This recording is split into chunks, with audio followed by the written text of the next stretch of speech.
Wow. So, hey everybody, happy May the 4th.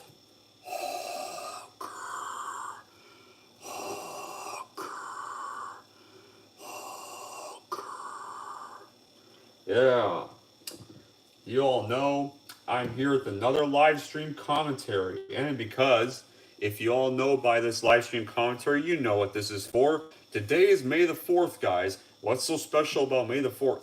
Well, May the 4th, we all know, because Star Wars had been officially released to all of us on May the 4th, we like to call May the 4th Star Wars Day. So, this is going to be a Star Wars live commentary for the May the 4th video. And what's the commentary going to be? Well, originally this commentary was going to be for Empire Strikes Back because that is my favorite Star Wars movie of all time. However, I decided to change it to Star Wars Episode 3 Revenge of the Sith because I've rewatched Empire Strikes Back a lot of times. I'm pretty familiar with it at this rate, so let's do one of the trilogy I don't rewatch as much. Now, so yeah, it's going to be for the final installment of the prequel trilogy.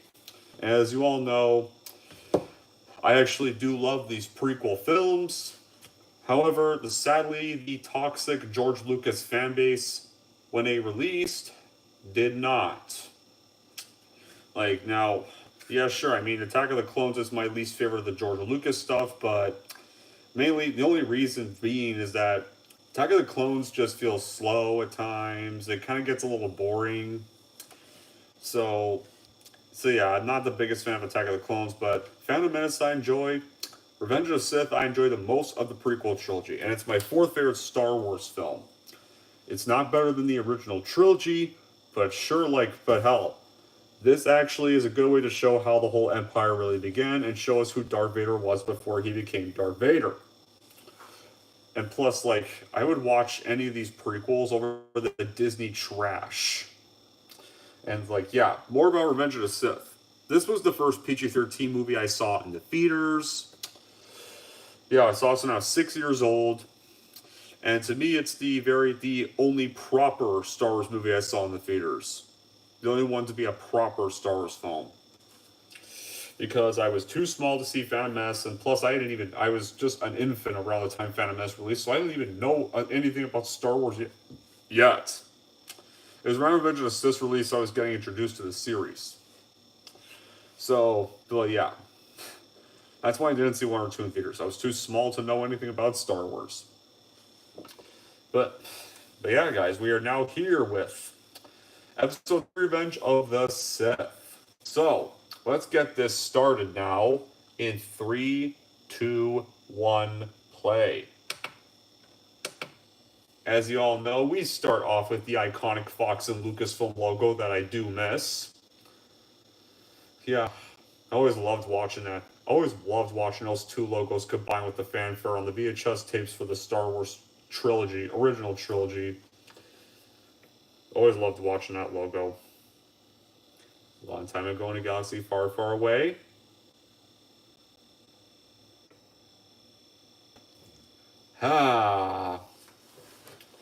Start off with the Star Wars logo. And that opening crawl and John Williams' score. Hey, True Fire Pink Guy. Episode 3. Yep. Lord Count Dooku from Attack of the Clones. There are heroes on both sides. Is everywhere. In a stunning move, the friendish droid leader, General Grievous, has swept into the Republic capital and kidnapped Chancellor Palpatine and leader of the Galactic Senate. Now, as the Separatist droid army attempts to flee the Bazian capital with their valuable bat hostage, 2 Jedi Knights and Anakin and Obi-Wan lead a desperate mission to rescue the captive Chancellor. How we start off the film. If you're wondering how this leads into, there was this traditionally animated Clone Wars movie that released, I think, a year before this on DVD, which kind of shows how the whole events of this movie start.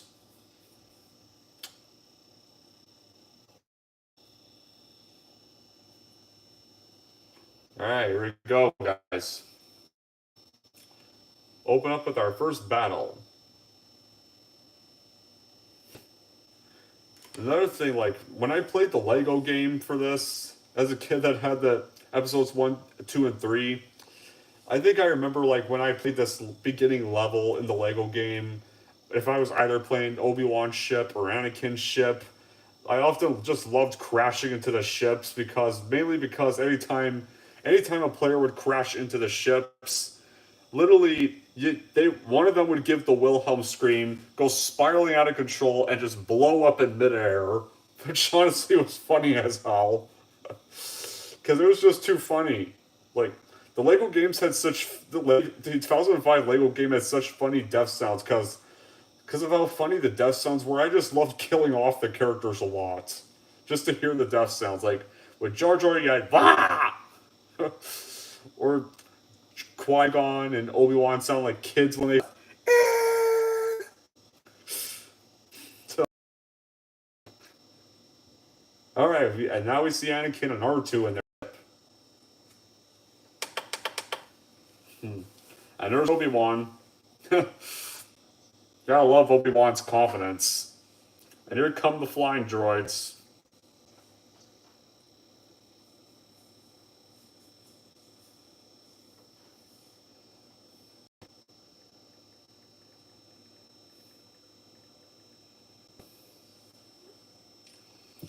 Alright guys, had to let them, in case any of them randomly come down, I had to let them know I'm going to be on a live stream down here, so just in case someone randomly comes down.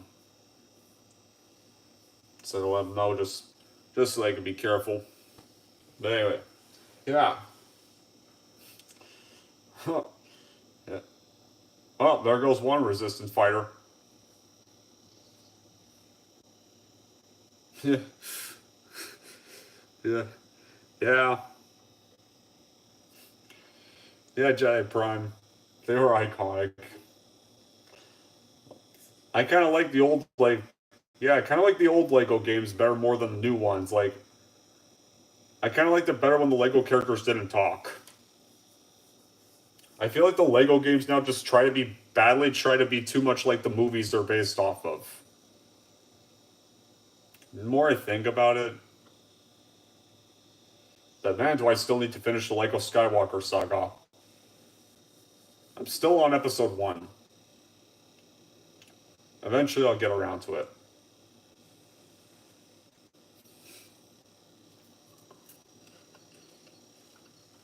Oh. Yep, Anakin dodging 2 missiles. Yeah, Anakin and R2 seem like that's such a great, sounds pretty great when he became Darth Vader.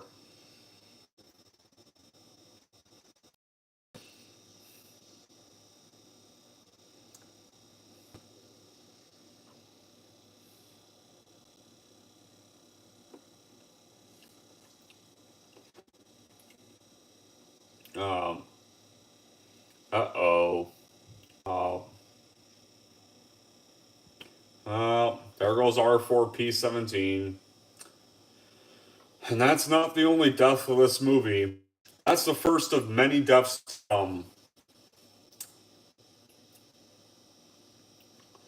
Yeah, killing off R4P17.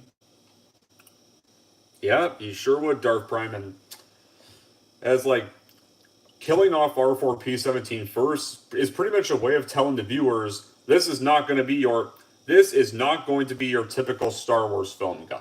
This is not going to be your typical lighthearted Star Wars film. That is nothing compared to what you're all going to see later. Yeah, kind of a way of prepping us for prepping us for the really dark tone this film's going to have.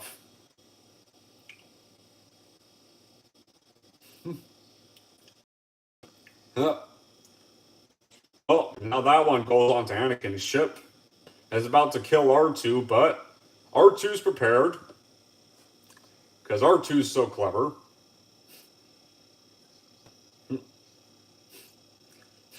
Yeah.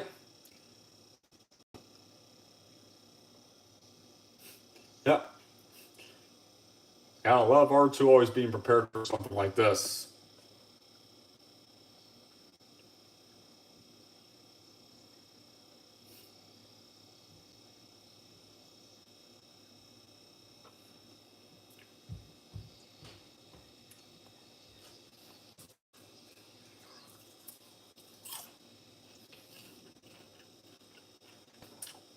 the iconic quote, air quote, just the one Obi-Wan just said. I have a bad feeling about this. Oh, and there's the battle droids. Nope. And Anakin is fully aware of them. Just, yeah, him and Obi-Wan just slicing them all down.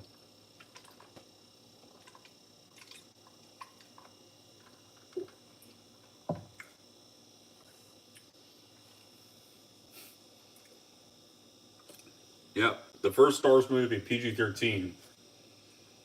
And to me, it's the only one that acts PG. And honestly, it's the only one to me that acts PG-13.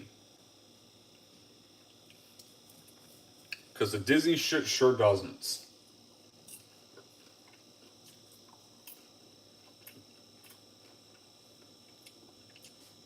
And there's General Grievous.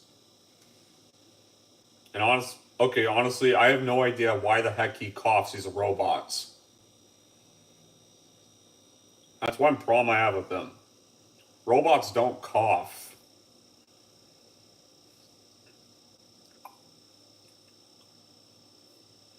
Interesting fact about General Grievous, guys.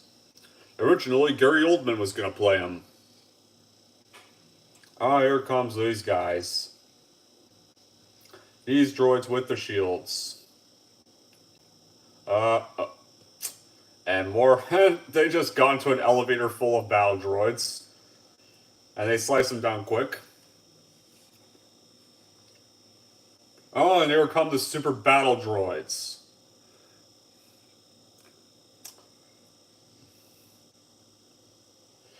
Yeah. Okay, when I was a kid, I always wanted a toy for the super battle droid just because of how cool designed it was.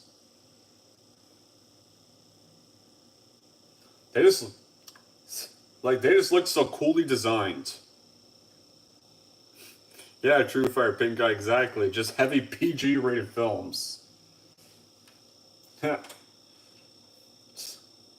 Those guys look so cool. Like, when the Revenge of the Sith toys came out, I had a smaller version. I had a much smaller version of him when he had the Revenge of the Sith toys, like back when Zellers was a little more big and was still a huge chain around the time of the movie's release. I had like toys for him. I had toys for C-3PO. I had a Darth Vader mask that did the voice change. Yeah, did the voice change, like, though I do, y'all are pretty, if you're all familiar with my channel, I do also have a Darth Vader helmet. It doesn't have a voice change, but it has, like, the breathing sounds. Like, I think the battery might be dead, though, but you've seen it on my shelf quite a few times, and you're gonna see it around a certain part. You're gonna see me wearing it for the live stream around a certain part of the movie you all know, which you all know is gonna be obviously the part, and you're gonna see it then. You're gonna see me put it on around that part. But not yet. Huh. And R2 just sprays the super battle droids with oil. Just love them argue like children, and lighting the super battle droids on fire. Rip.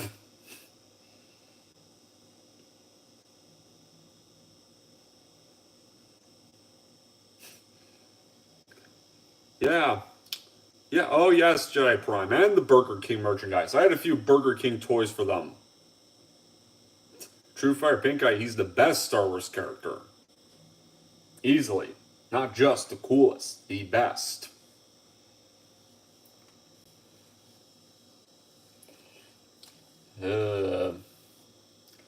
Yep, and there he is. Rest in peace, Christopher Lee. R.I.P. Christopher Lee.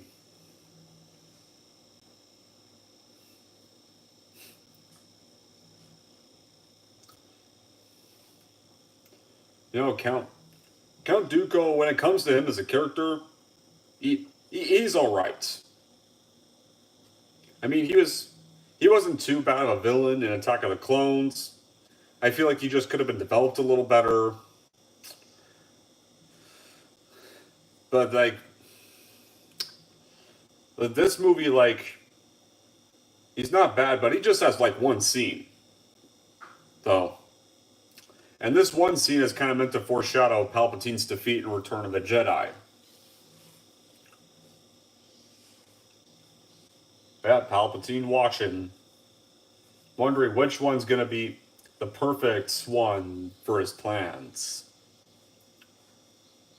Well, okay, technically he already knows the one he already wants for his plans.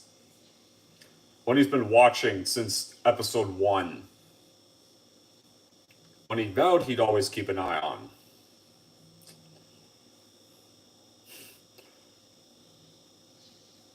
Oh.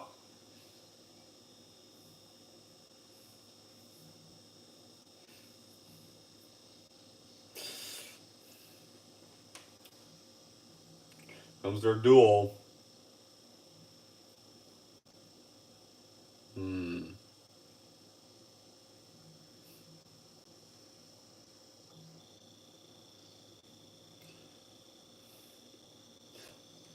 I'll talk more about the Burger King toys after Count Dooku's death.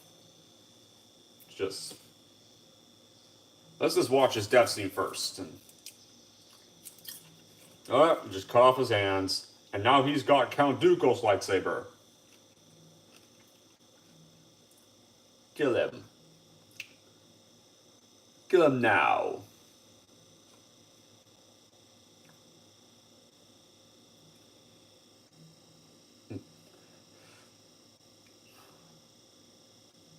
Do it.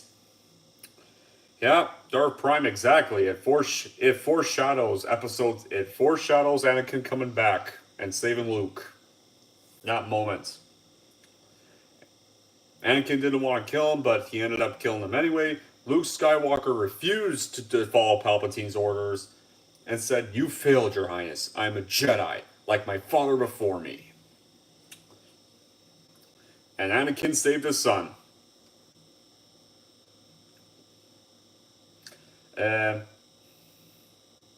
Yeah, your mother, the one you kill. Yeah, the one technically you killed. You can tell, guys, like, you can tell Palpatine was the one that killed Anakin's mom. You can definitely kind of tell that. One that kind of orchestrated her whole death. To ensure Anakin would come to his side, and he planned everything. Hello, Deji Disney. And yes, guys, I did have some Burger King toys for the movie. I forget which ones they were, but there were a few of them. Yeah. I don't remember the M&M's advertising, but I do remember the M&M's advertising for Indiana Jones 4, where they had logos for them, like the hats and...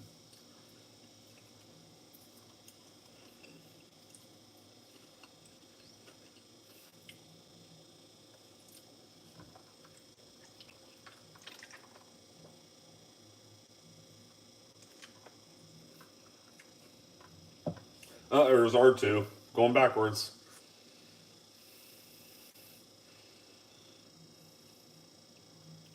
Yeah, it's those guys again.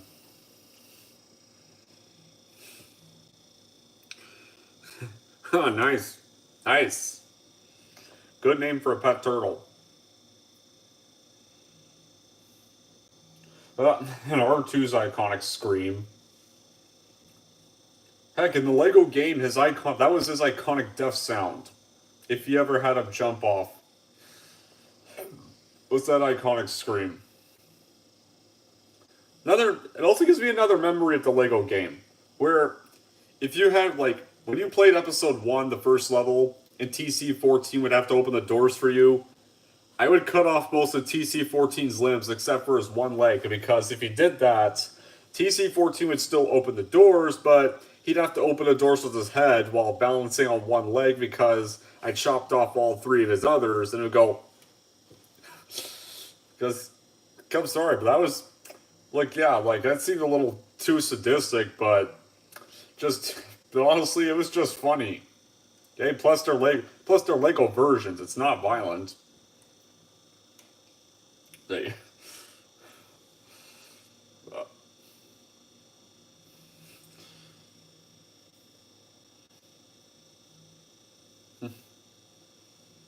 uh-oh. He's buried under droids.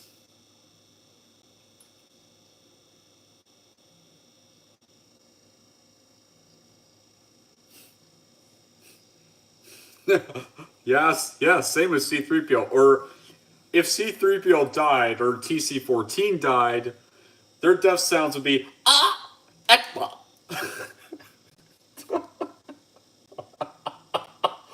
I love, yeah, yeah. I also remember those death sounds. Yeah, yeah, I love cutting off most. Oh, there goes R2 being thrown in.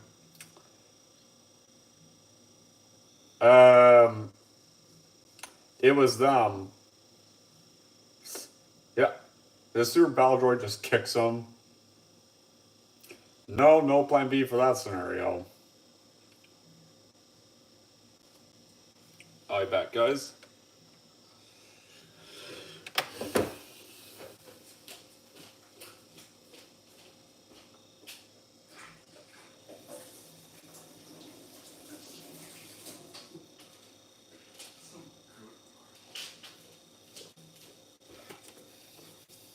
All right.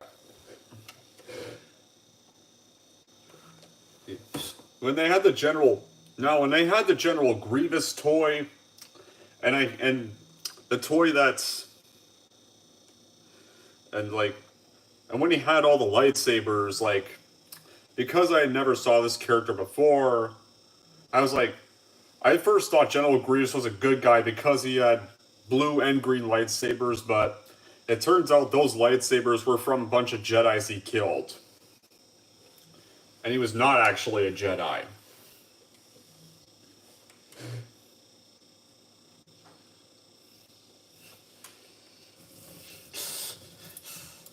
Yeah. It's Battle in the Grievous Bodyguards.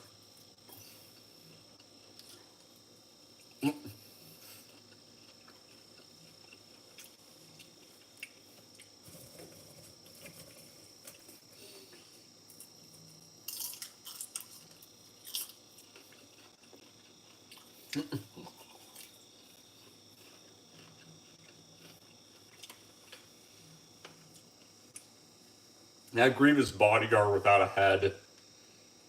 Still walking and kicking. Those battle droids are cowardly, running for their lives. No,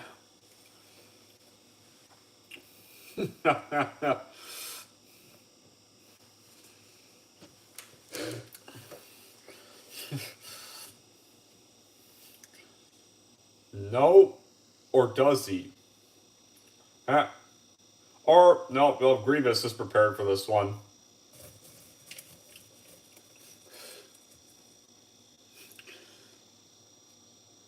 Oh, wow. Nice. Yeah, I guess that makes sense.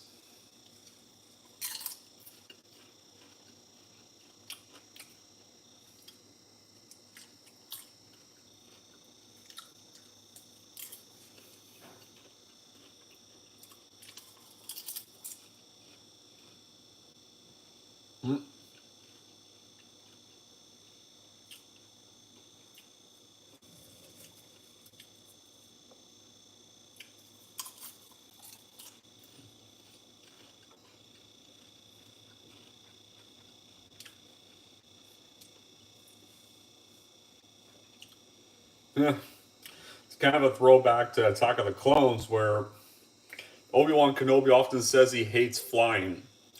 Okay, who do I think is the most weird Jedi? Well, it's kind of a hard pick. Really?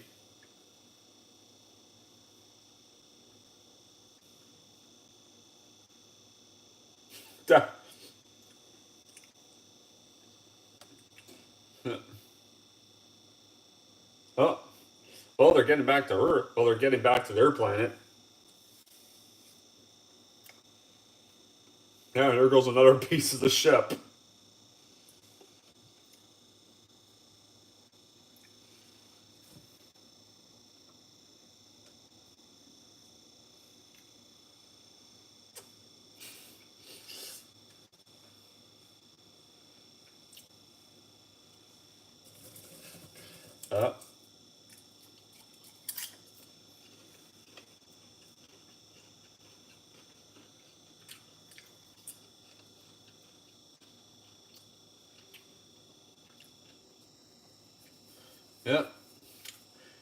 here come the other pit assistances.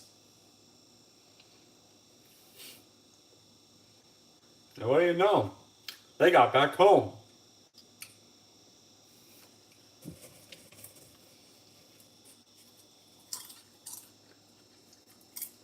Well, there goes a watchtower.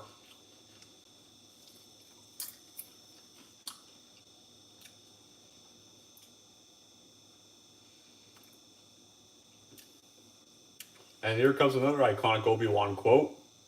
Happy landing. And I especially love the scene transitions they used in these original 6 films, where it kind of like turns like this and dissolves and cuts to another scene. Like, I don't think I remember any of the Disney trash having that. And if it did, I barely remember because I try not to remember the Disney trash.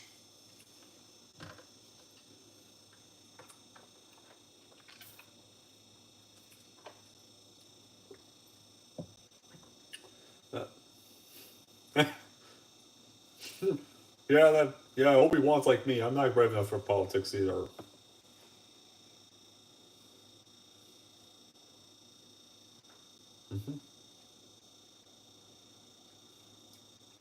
Well, technically Anakin only killed Count Dooku because Palpatine forced him to. Anakin didn't want to kill him.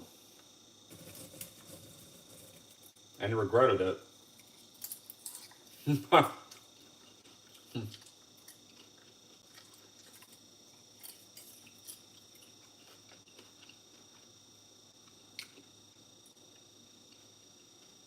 And Mace Windu.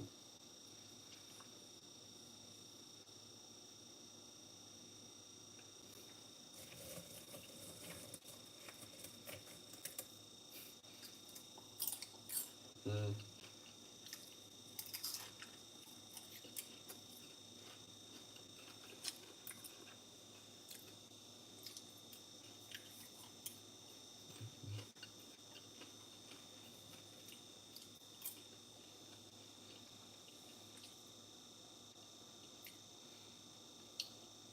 And there's C-3PO.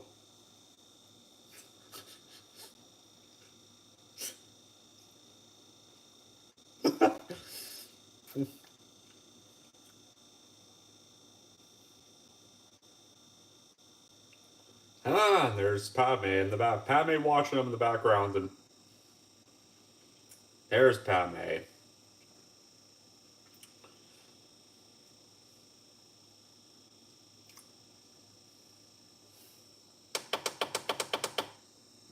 And on and and honestly, I would rather watch their romance any day over Kylo Ren and Rey. Any day.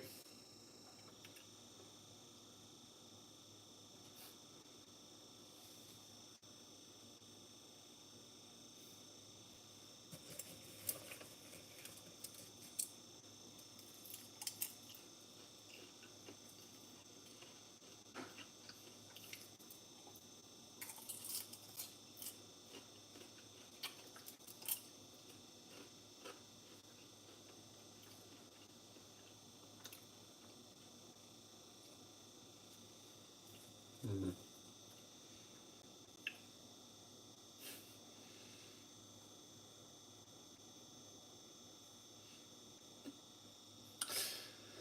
The scene where Padme admits she's pregnant.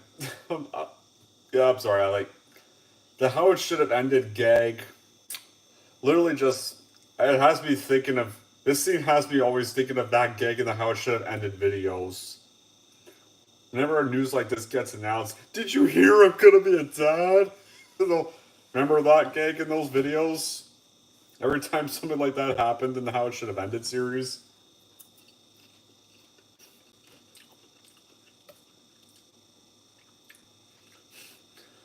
Yeah, it got old quick, but this video, I think this video is around the time it wasn't old.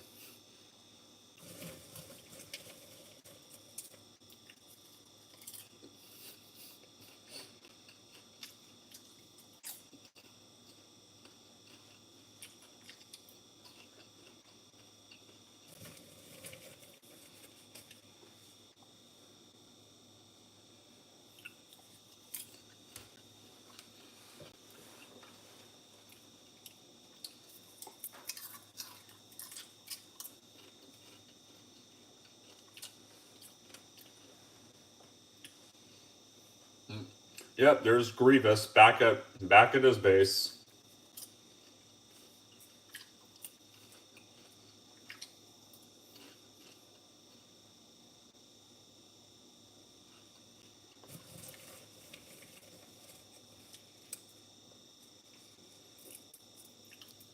Ah, Darth.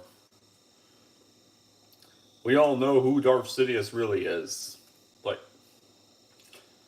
Like, to be fair, like even before it was revealed, we all know every like before it was already revealed, like everybody already knew who Darth Sidious was going to be turned out to be. Like we all knew from the beginning of this trilogy.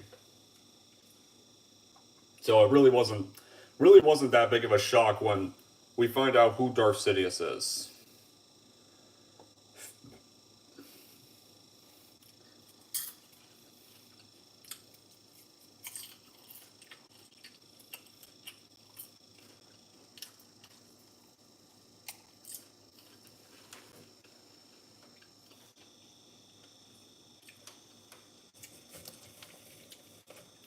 And it seems like another peaceful night between Anakin and Padme for now.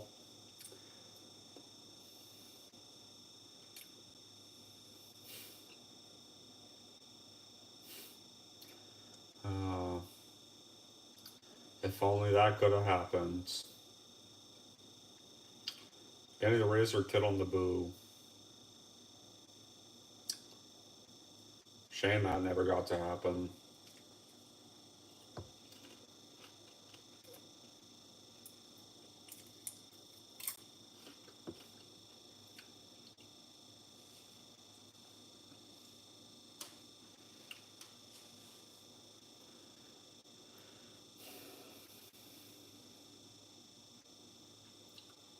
Hey, Ryan Connor.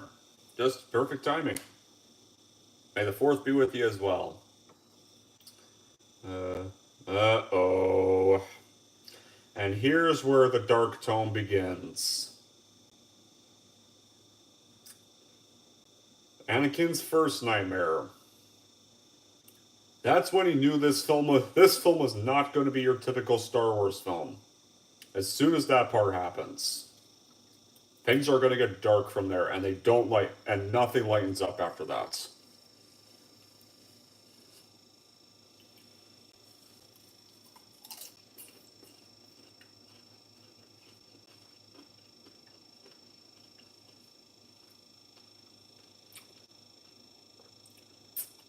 Of course, like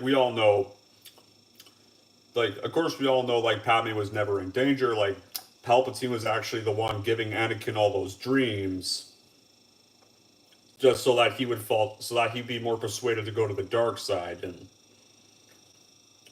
stuff. We all know Palpatine was planting all those visions into his brain.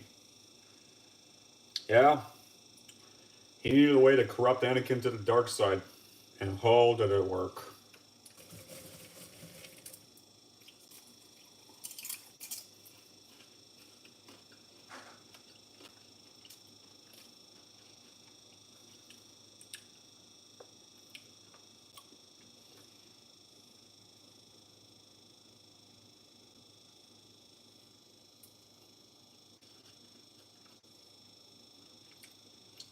Yeah, he gave the same visions of his mother, and then he pretty much caused his mother's death so Anakin would kill all the sand people, which that had that quote, not just the men, but the women and the children as well.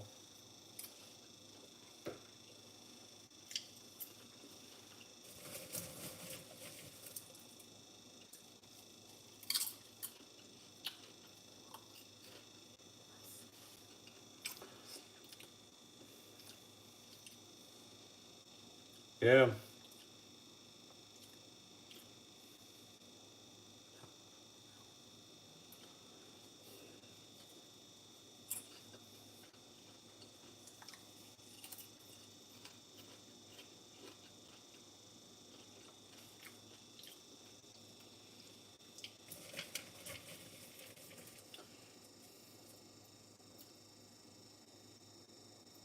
Well,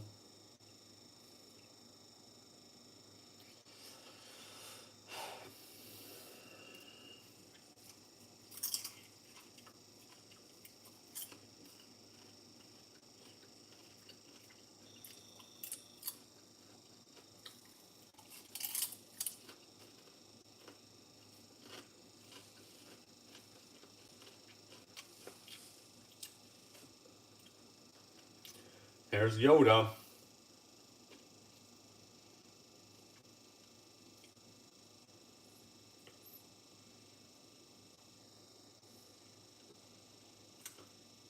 Yeah, Anakin can't reveal who it is.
And you get a bit of that like Qui-Gon funeral music playing there next at the very next scene we're now seeing of him and Anakin and Palpatine meeting up.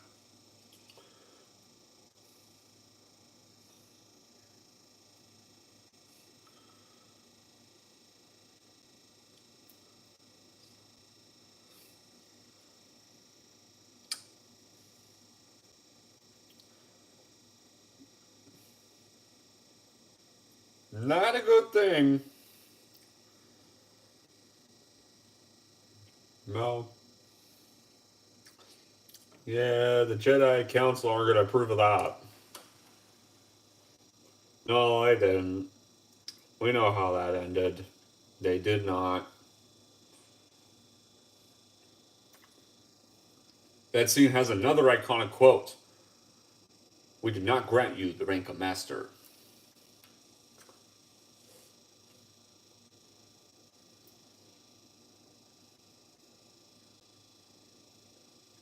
Yeah, there's some like, yeah, there's like the ghosts of some of the Jedi who are too busy in the Clone Wars. Who in this council, we did not grant you the rank of master. Love that quote.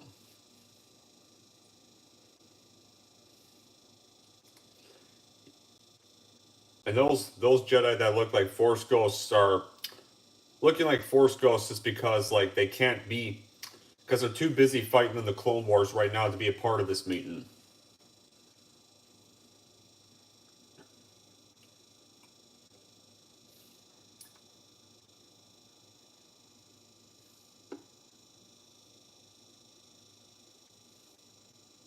There's Abe.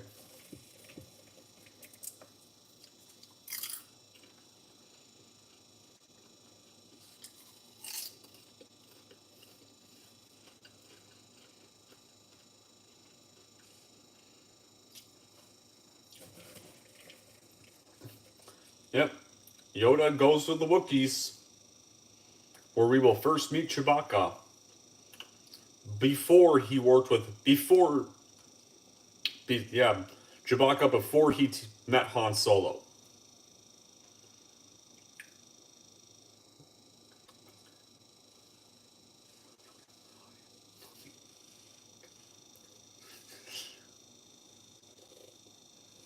Yeah, they're too. Yeah, they're occupied in. Yeah, they're too occupied fighting in the wars.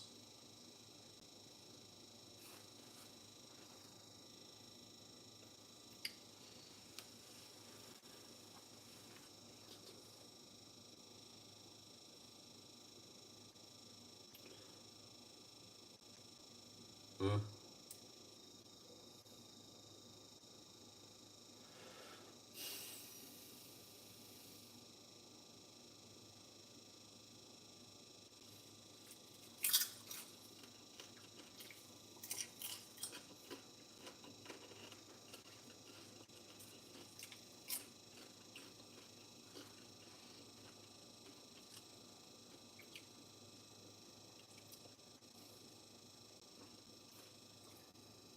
Well, they're pretty suspicious of him, and I don't blame them. Okay, yeah, that is kind of true. They should have given him this assignment. They should have given him that assignment a lot earlier, to be fair. With Anakin on that one.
Here comes one of the Wookiees.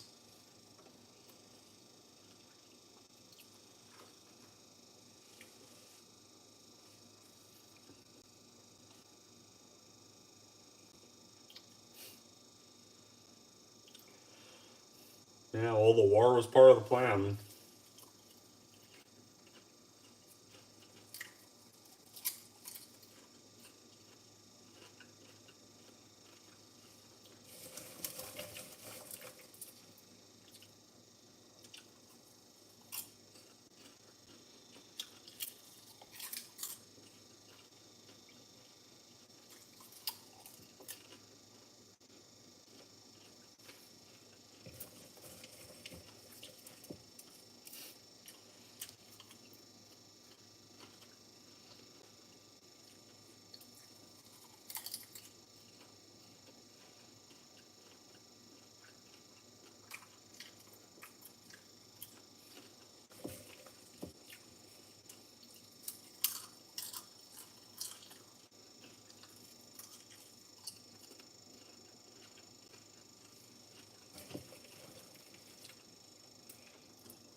Yeah.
I didn't grant him the rank of master.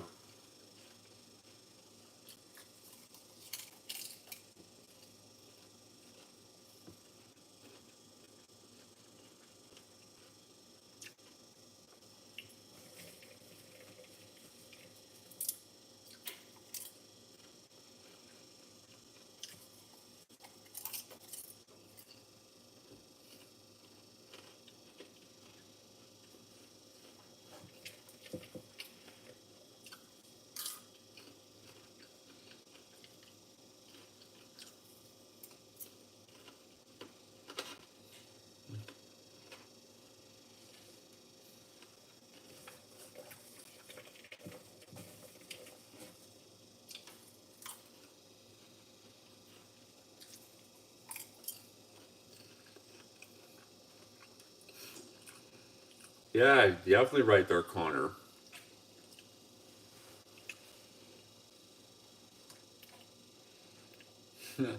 Yeah. God, today's the wise. Yeah, Dark Brian, I just got to that part.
Yeah.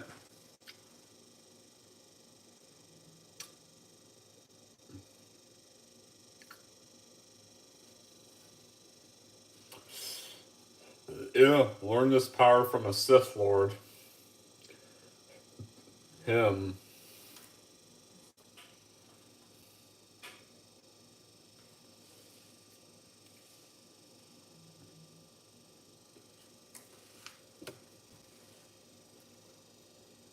Yeah, I'll just put you.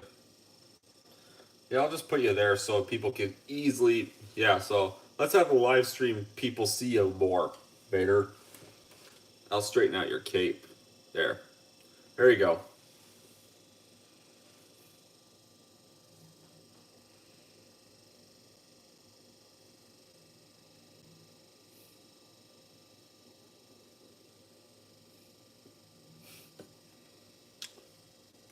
Yes, but from not from a Jedi.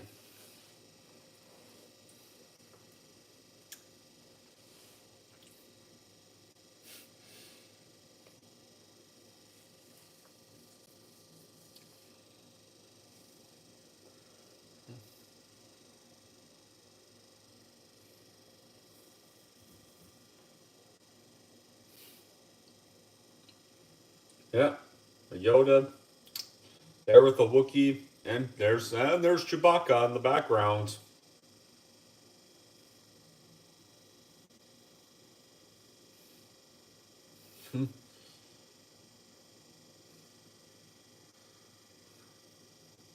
Yeah, there's all the Wookiees getting into battle.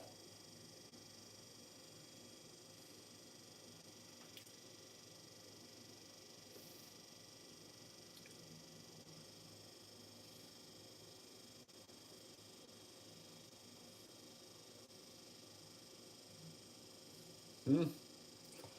This was pretty much Chewbacca's life before he met Han Solo. Then and they saw, and then would set off on the Millennium Falcon.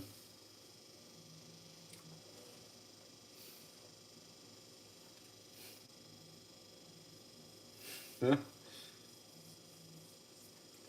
Uh, la- this is sad, and this is sadly going to be the very last scene Obi-Wan and Anakin actually have a good moment together.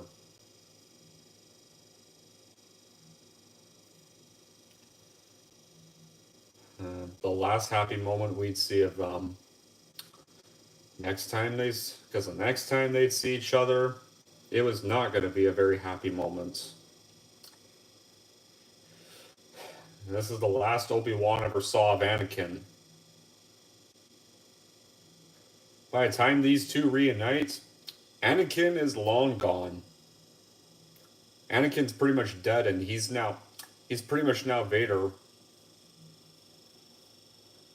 Oh, that's a nice, interesting fact to know. Well, to be honest, I don't care much about that change. I love the Ewoks. The Ewoks were the Ewoks ended up being really cool, too.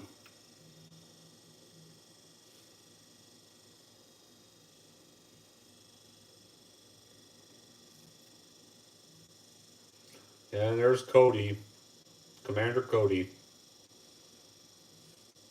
Well,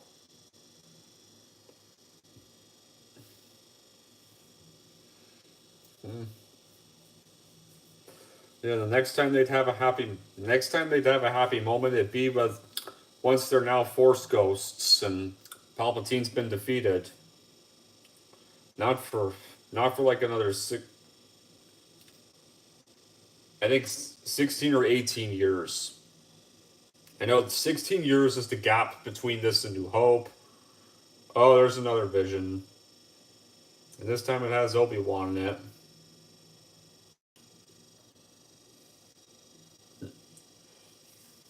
I don't know which is the gap between Empire Return and New Hope.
Yeah, she was never in danger. Uh,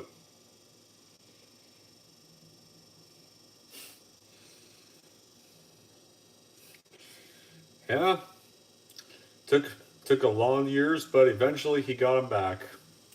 And Padme was right. There still was good in Anakin. There still was. She turned out to be right in the end before she died.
Yeah, there we go.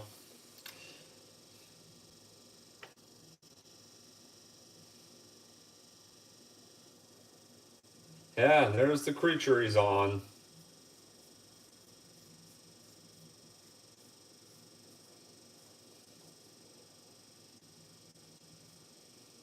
Just Obi-Wan begins his mission on this planet. Find Grievous.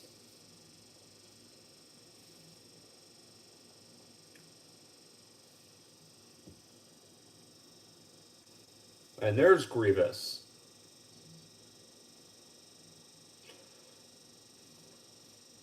Yeah, the Mustafar place. That's where all of them would die. Once Anakin got assigned to go there and eliminate anybody there, and that was the people Grievous sent.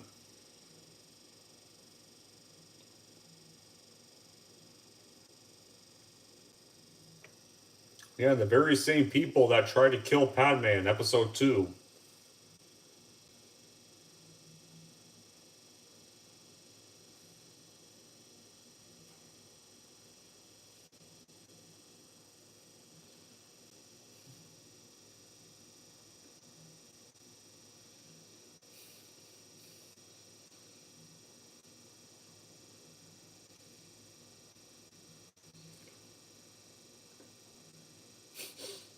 Yeah.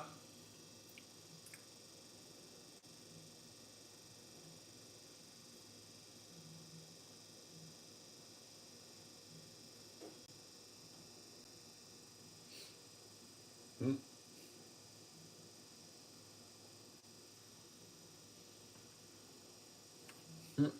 Just, yeah. Takes care of the bodyguards. Yeah. The Separatists are definitely the Empire of the prequels.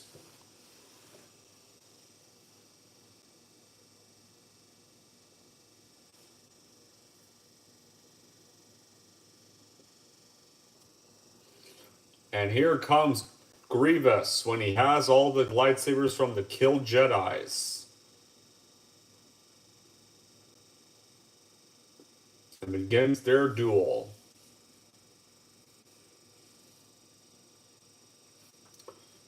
With that cool little spin move he does with those lightsabers, and as he's approaching Kenobi.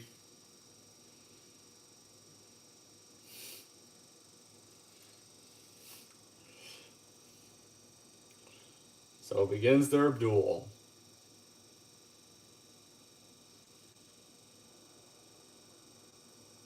Ah, there goes one, Yep, there goes one hand, and there goes one lightsaber. Now he's got 3 left.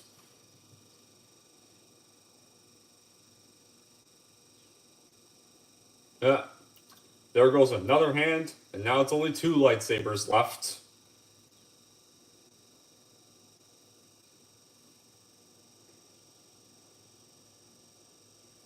Yep, and here come the clone troopers, shooting off all of Grievous's droids.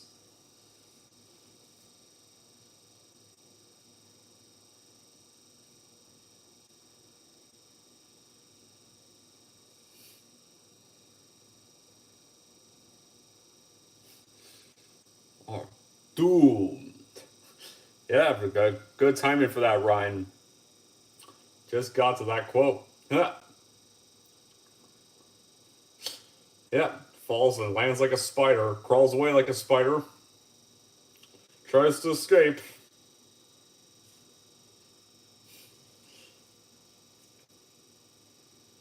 Or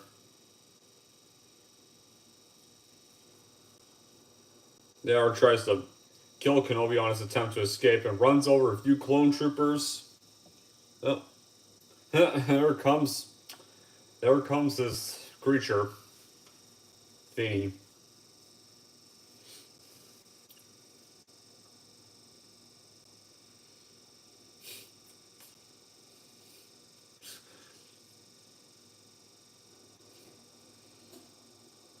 Because honestly, yeah, like I don't know how how Grievous is able to ride down that thing without a ship falling crashing into the ground the minute he lands. But oh well.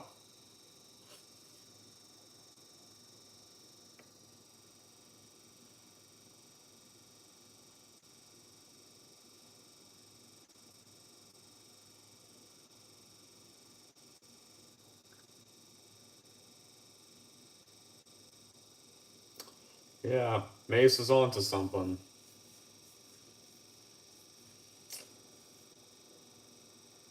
Yep.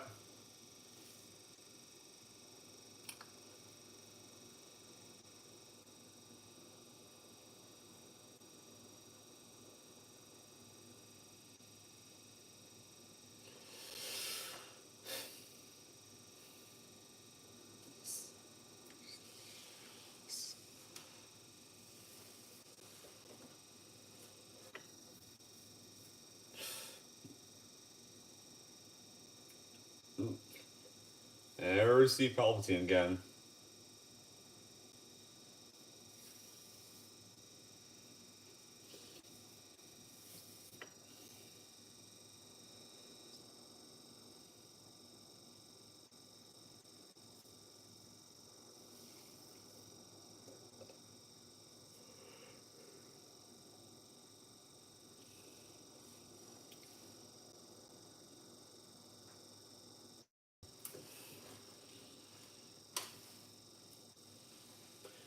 Well, none of the council trust Palpatine, so.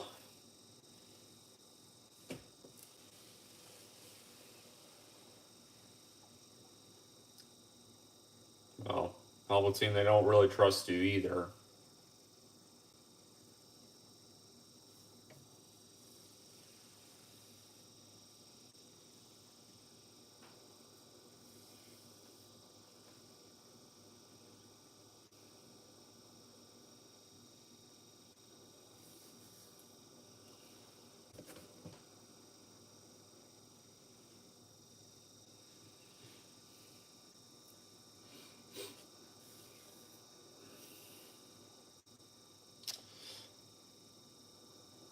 Ooh.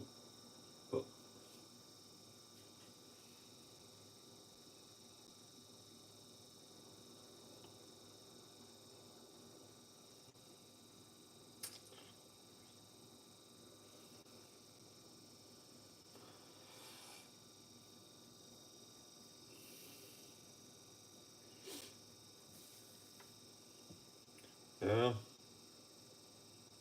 No, it's died.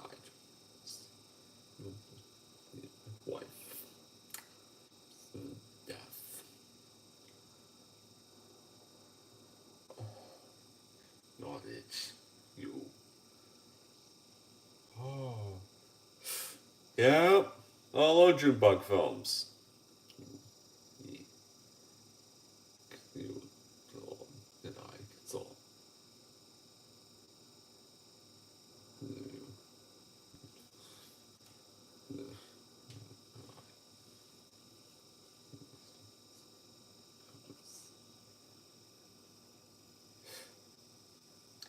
Anakin just found out he's Darth Sidious. We would. You feel it.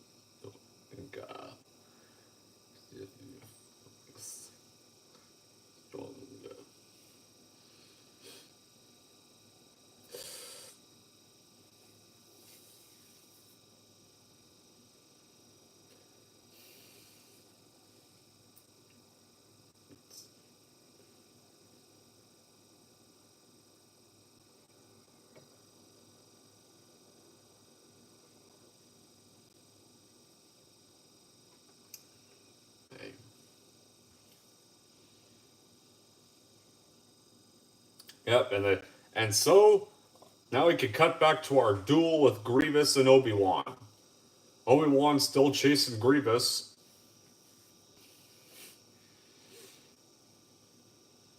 Yeah. And they're fighting over his electric rod. And he's smashing this Grievous's wheel thing with that rod. Now they're dueling on that.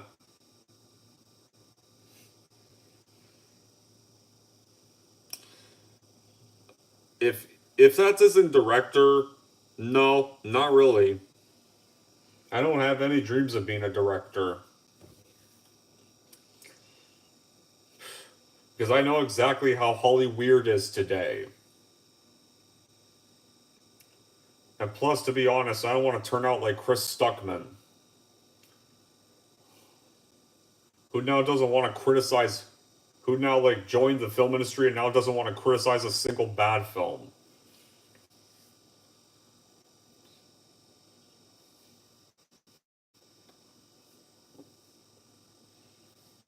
Or worse, turn out like Kevin Smith, crying at trailers.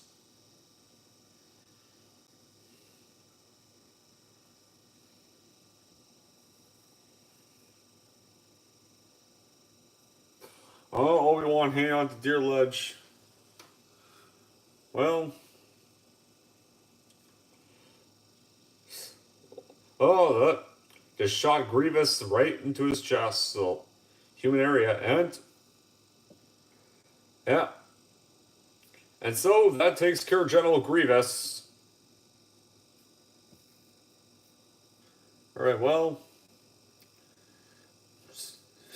if that is if I. Yeah, that is if I'd be able to stay independent and Hollyweird doesn't try to get their hands on my projects. If I was a director, I'd make sure my projects stayed strictly with me, so that my visions don't get ruined.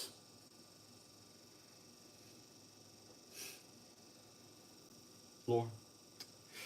Yeah.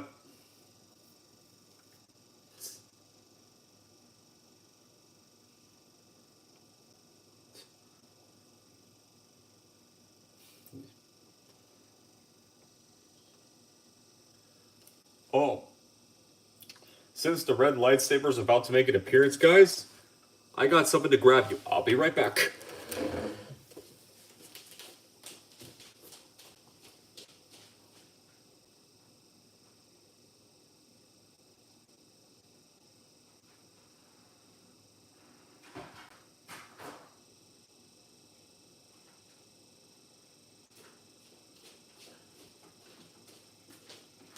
Okay.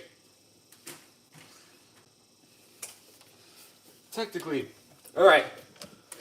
So yeah, we're now at the part where Mace Windu is about to go catch and apprehend Palpatine. So, since that infamous part is coming up, I have a little something for the scene. that I'm gonna whip out.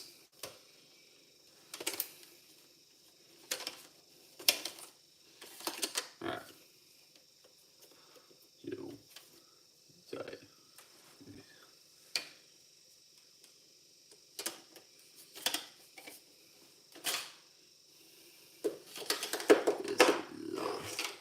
Yeah, and I always love this scene where it cuts to Anakin and then it cuts to Padme, often staring out their windows. Like, this is very well acted scene right here. Definitely one of Hayden's best scenes of the prequel trilogy. Like, you can both tell they feel some kind of really certain doom is about to happen right there. Like, you can really tell the confliction they're all feeling when they're staring out their windows right here. It's a perfect little moments. Right there. Definitely one of the best directed parts of the movie.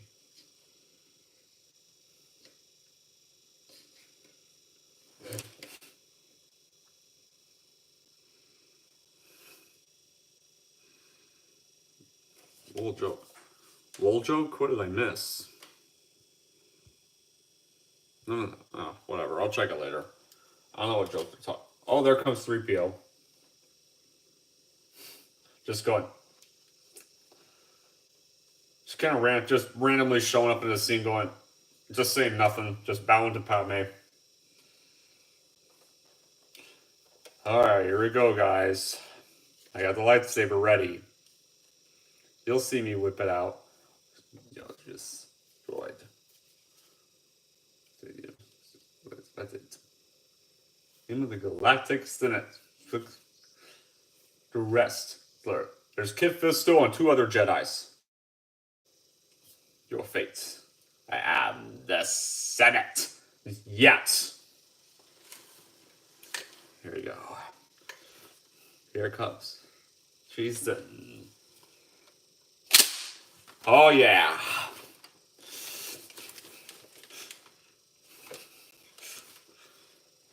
Surprisingly, Fisto lasted the longest of the 3. Oh, now that really was Fisto. Damn it, I knocked out a headphone I needed to be able to watch the scene. And now it's on to Mace Windu and Palpatine. Try not to hit anything as I do this. Okay. Oh. Okay, I mean as in, like, get this out. Like, this is how you make this form. Maybe I should have worded it better.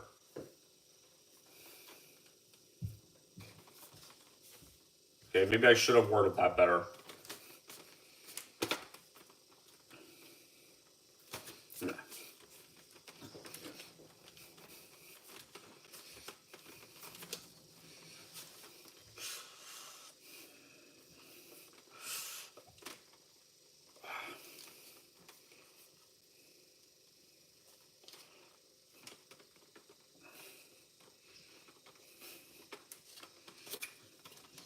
Keep knocking out my headphone with this. Oh, now he's pretty much detained. Now Palpatine's been disarmed, lost his lightsaber, under arrest, Lord.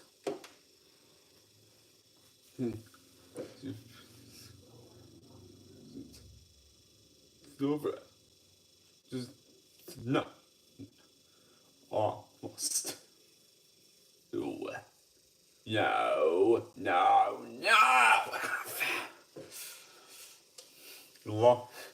And here comes. Oh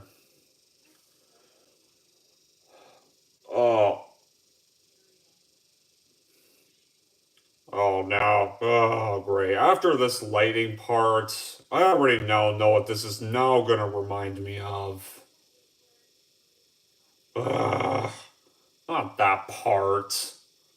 Like, it reminds me of that certain part from one certain film. Now.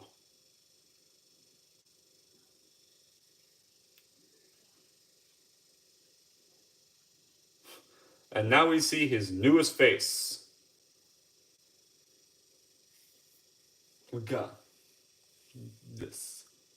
For all. Oh, nice. It's dangerous to be kept alive. Eek. Please. Wait. Live.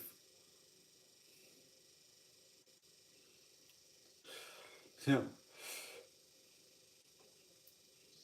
Oh. Oh.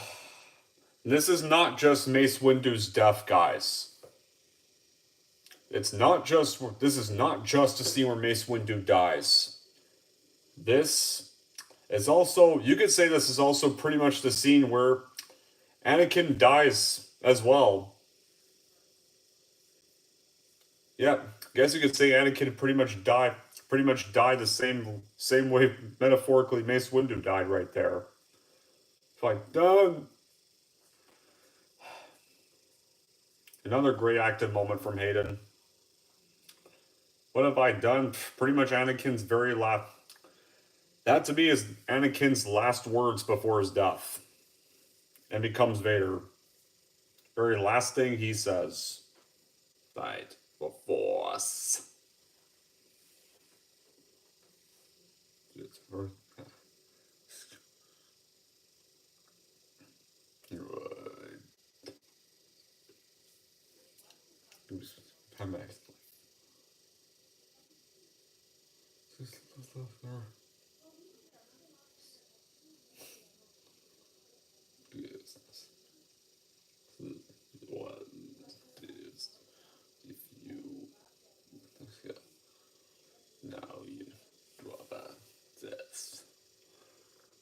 No, I have not.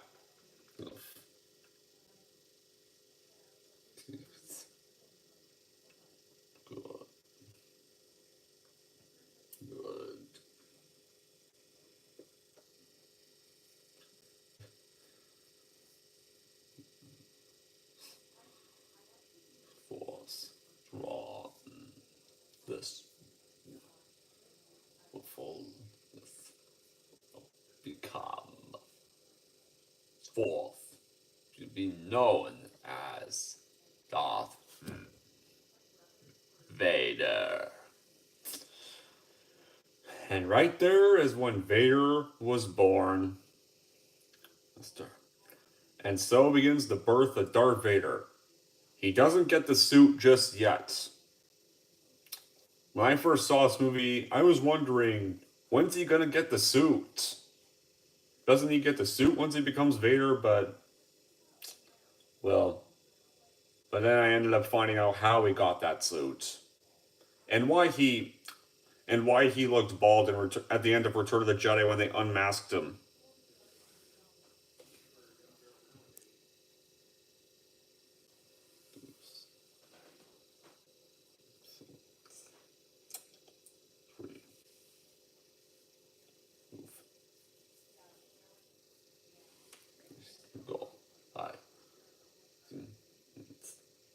Kenobi. Jedi Prime, that's easily Yoda's death screen. Easily. Or C-3PO or TC-14s. Those three are the funniest. Then Chewbacca's. Whenever Chewbacca Lego died, he'd go, ooh, ooh, ooh. This whenever he died of be done, Vader. Hesitate. Let's see. Get on the side. May.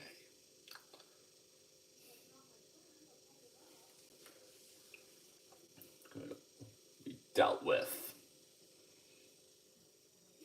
Boom. It.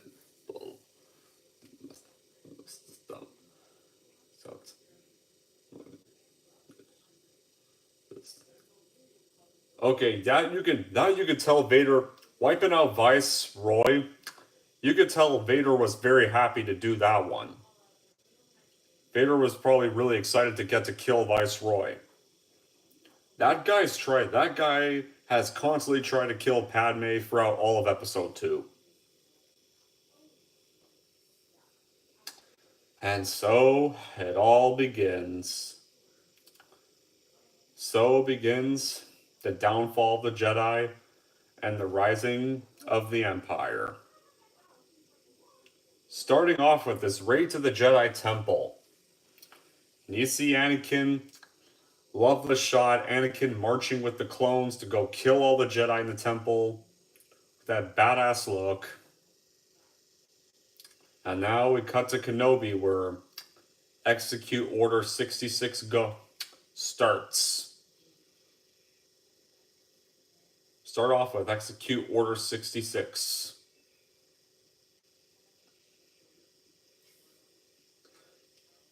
The first time where the stormtroopers become evil.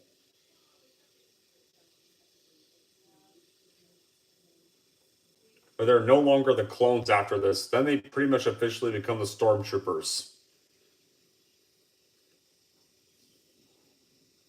We're about to get to that part soon, Ryan.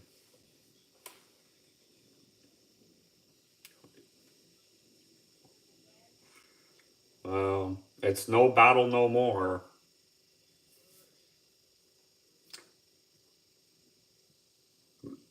Cody, time has come.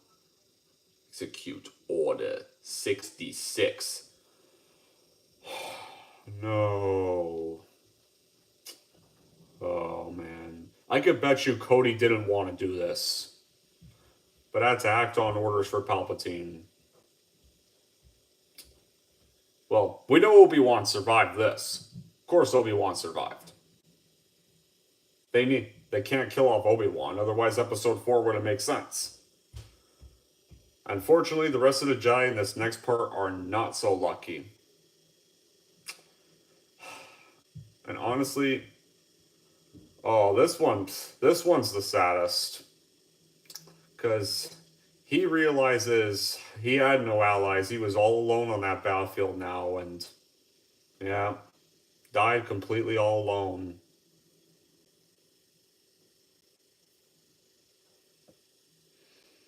It sure is. Yeah, I agree with that. Most heartbreaking moment of Star Wars. Yeah, all of us knew it was going to happen, but because it's a prequel, we all knew that all the Jedi were going to die in this movie, but still. And this shot's even sadder, man. Like, Yoda can sense their deaths. Like, you can tell how devastated he feels. Oh. And if people want to know what makes this scene a sad moment, it's like it's why you guys gotta watch the Clone Wars. Like, if you watch the Clone Wars, it actually makes the scene sad. The Clone Wars is important to understand the emotional impact of this part. That show shows you who all expands on the Jedi characters, the ones who die in this scene. Like, these guys all had episodes about them in the Clone Wars. Yeah, Kiadi's the saddest. That guy realized he was fucked. Pretty fucked up way to go out. Own allies to shoot you down and you realize you had nobody with you. Just as you were about to win. Oh, and they're about to kill Yoda. But Yoda knows this is about to happen. Yoda's ready for this, and he gets out his green lightsaber, cuts off their heads.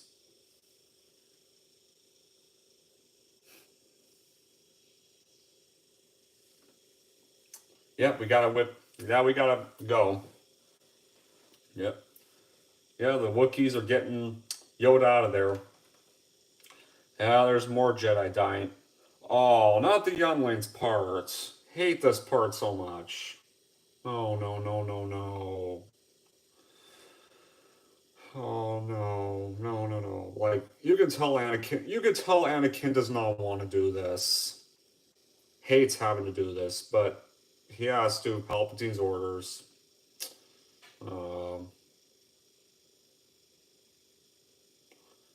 Not for good reasons.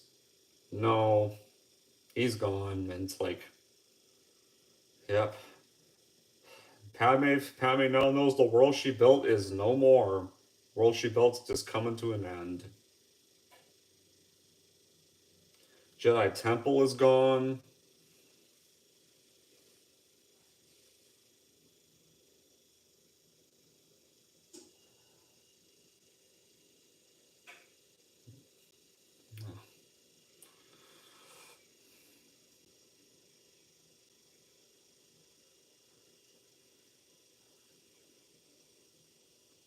Okay, I'm already starting to tear up just thinking about this.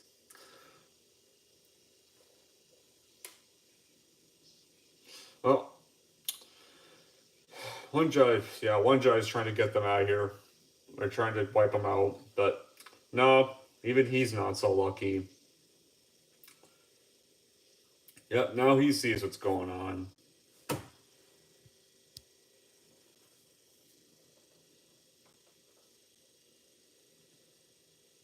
Yeah, Obi-Wan luckily survived because where he fell into water. He survived. The clones didn't know that though. The clones obviously thought he was dead. Uh, now all the Wookiees are dead. Yep, there go all the Wookiees. Dang, well, obviously, well, okay, not these two.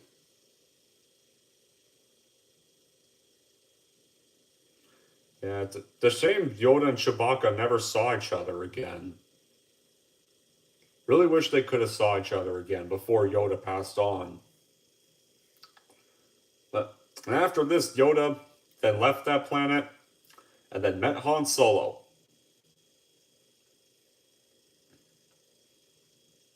Yeah.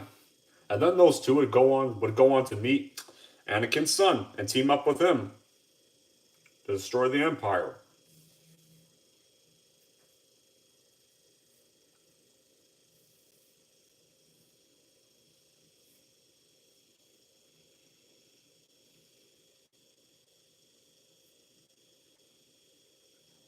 Unfortunately not.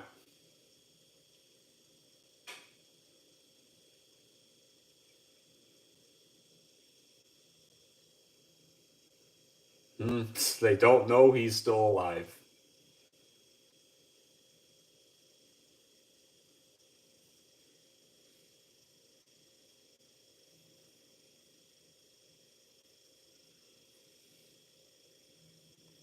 You know. Yeah, he's leaving before they find him.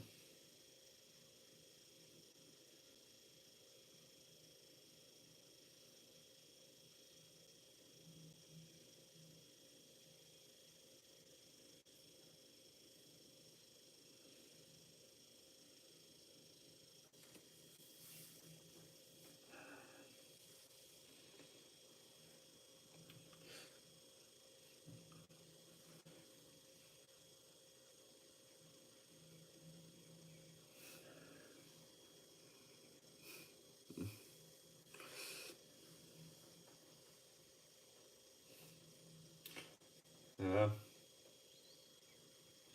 Yeah, the Anakin and Padme reuniting. One of the very last normal scene they have together. Well, well, this is the last. Well, this is pretty much the last decent moment they have together before they meet on Mustafar, and you all know how that's gonna go.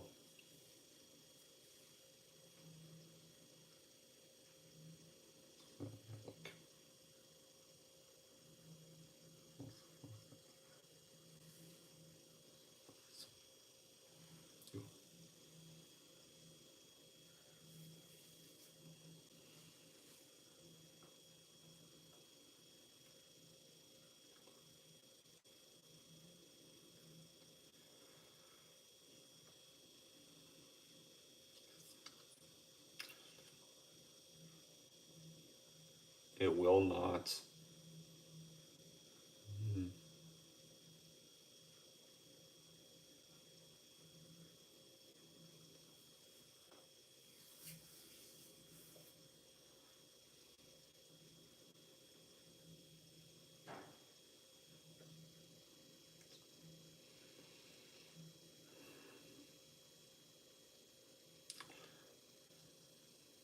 I have no idea Godzilla Van for Life.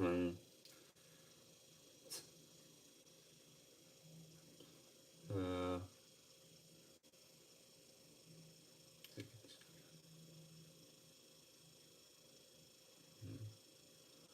yeah, she's still. And she still feels pretty devastated from what she's witnessed so far. Just tell by when she refuses 3PO service.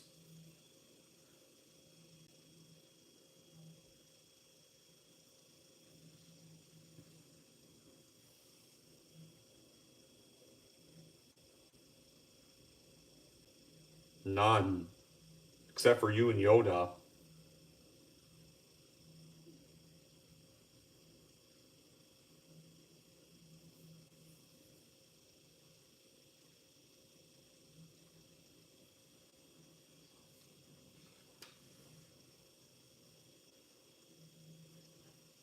No. There are no. I don't think there's any more Jedi left.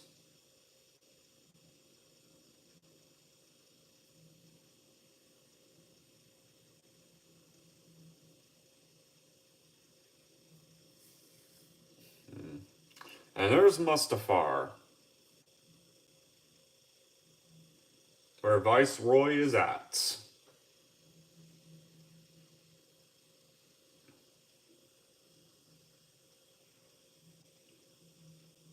Yeah.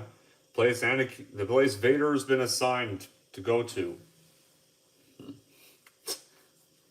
Okay, these are the only victims of Vader I do not feel any sympathy for. Fuck these guys. Okay. Yep. You guys are screwed. And I could give less of a shit.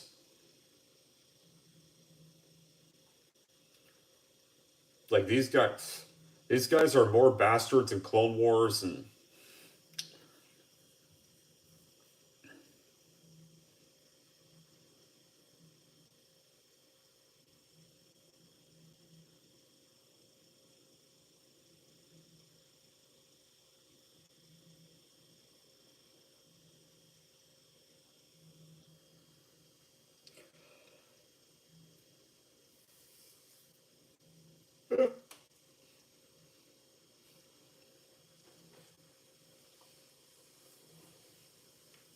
okay, yeah. No wrong there.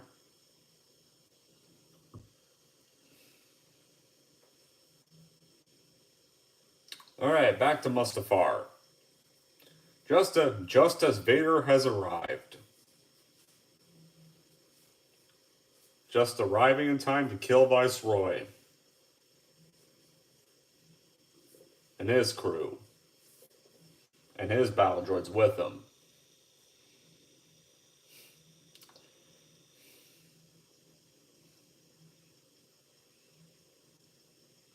Like,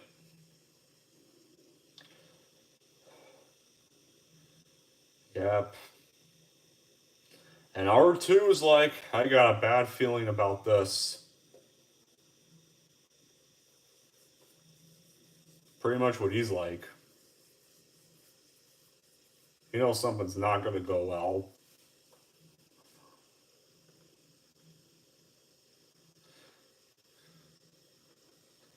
Expecting you.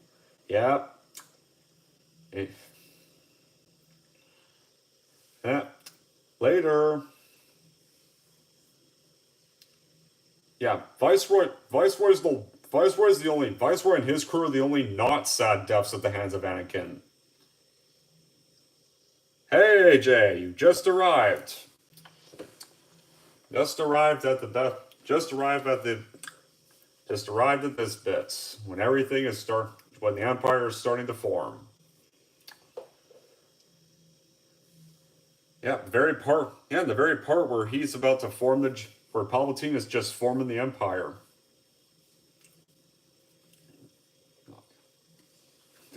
Down.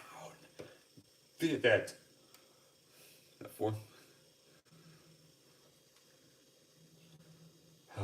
And there's all the bodies of the younglings.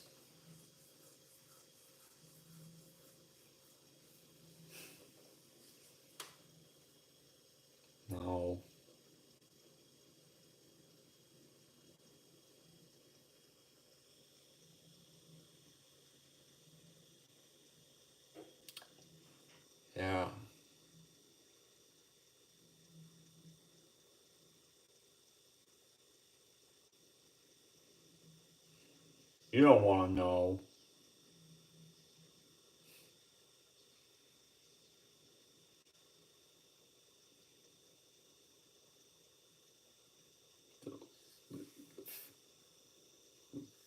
God. Filmed. So you.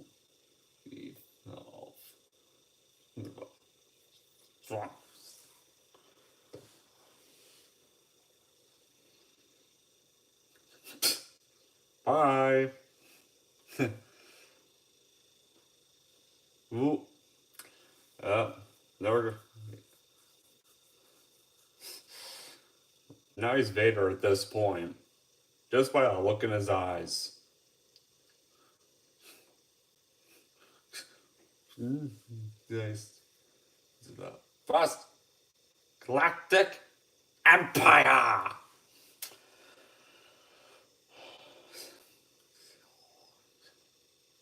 Today.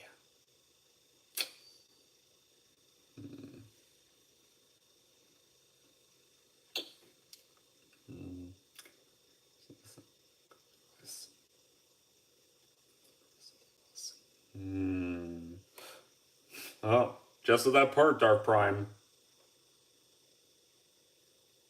Rest in pieces. Yeah. Yep. There we go. Yeah, there goes Viceroy. Yeah. He didn't promise you peace. He promised you you'd be lying in pieces. Hands of Vader.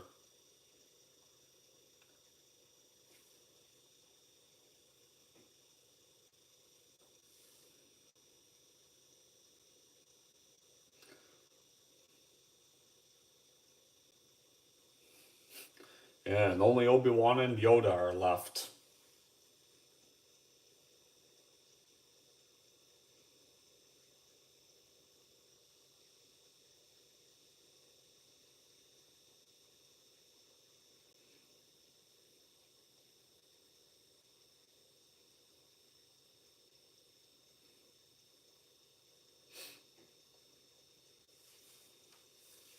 Just as he found. Yeah.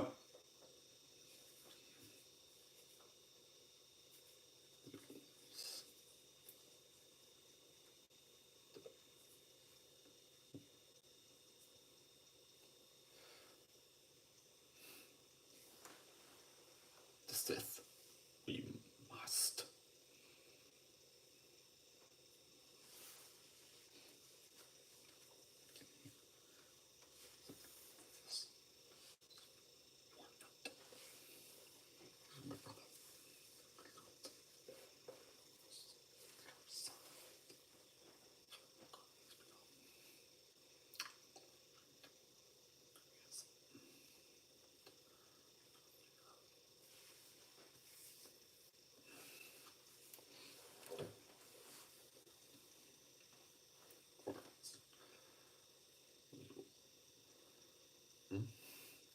Yeah. We all know Obi-Wan followed Padme to find Anakin. Or technically actually Vader. I mean to keep calling Vader. Since he's not Anakin no more.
Obi-Wan doesn't want to do it, but he's got no other option.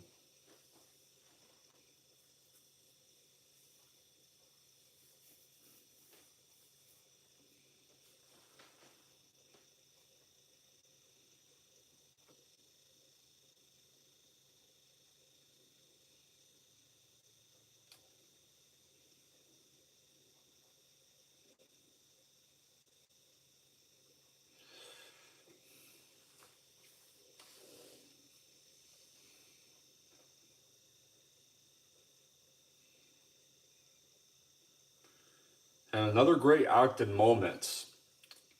Anakin's just walked where he cut to all the dead bodies of Viceroy and his crew, massacred, battle droids in pieces.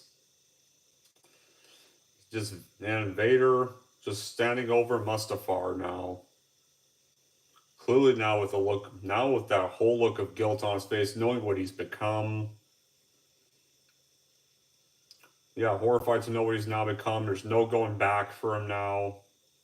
Even I see a bit of tears in his eyes. And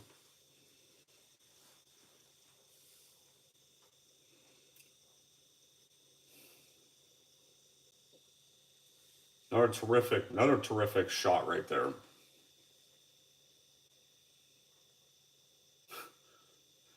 Yes, yeah, 3PO was even worried, so he's pretty much going. Yeah, and there's Obi-Wan sneaking onto the ship.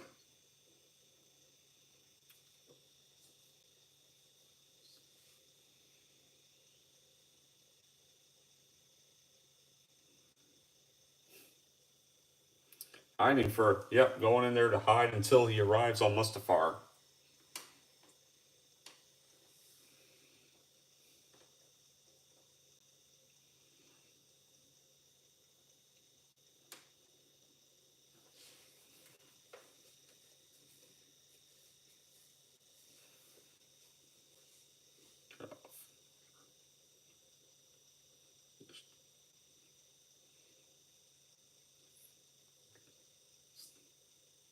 Let's see.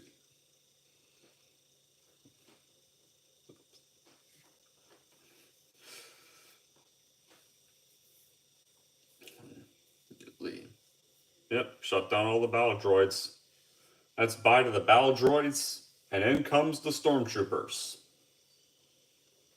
Oh, and there comes Padme's ship.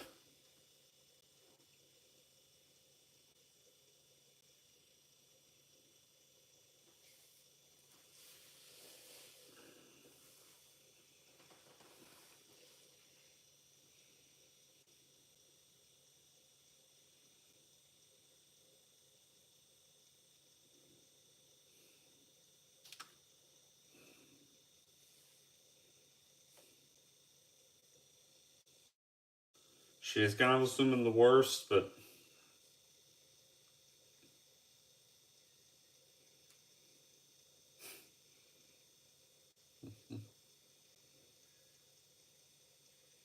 she knows she's got to try, but no, that's not good. It's not going to end well.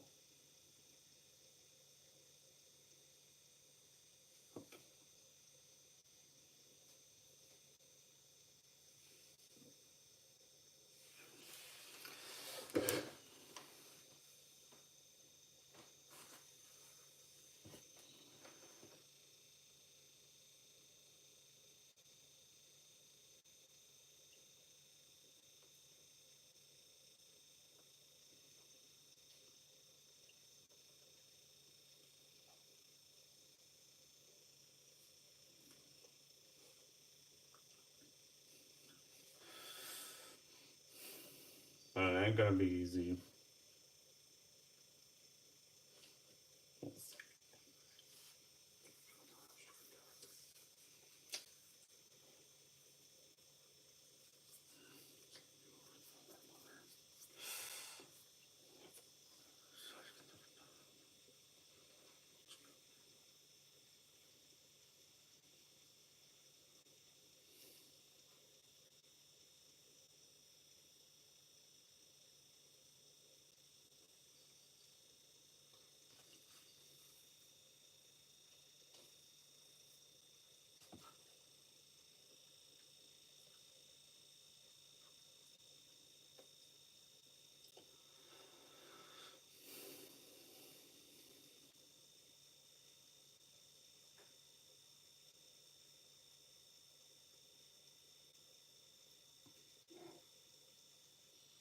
So,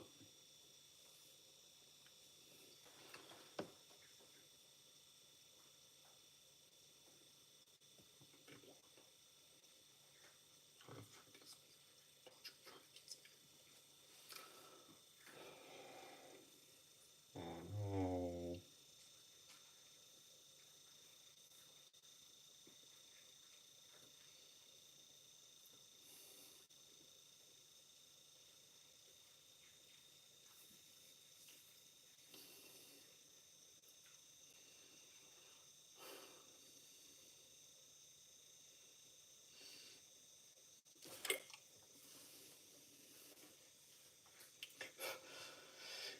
Oh, it's him. You brought him here to kill me.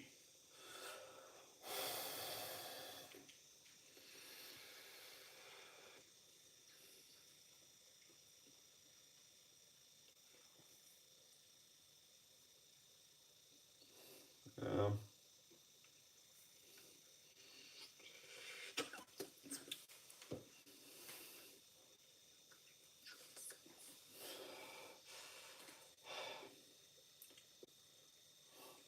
You will not take her from me. Where?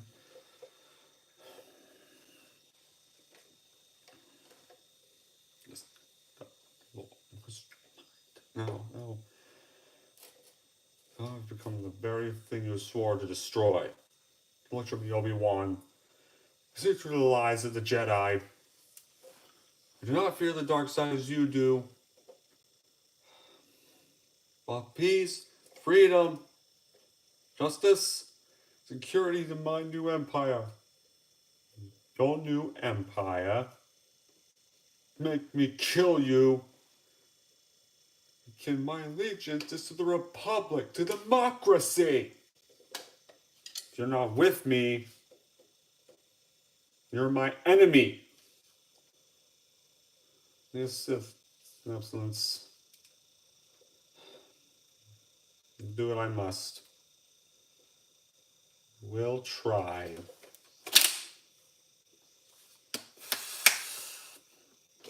Right there was the end of a friendship. Yep, the end of a friendship. And the beginning of the rivalry with Vader and Obi-Wan. Thank you, Reverse Prime. Happy May the 4th to you as well. Oh, and here comes Yoda's fight with Darth Sidious. Yeah, it just takes out 2 guards with his powers. You apprentice for, shall I say, Sidious. He's pretty much the Emperor at this rate. Yeah, because he knew. Yeah, because he already knew what was about to happen.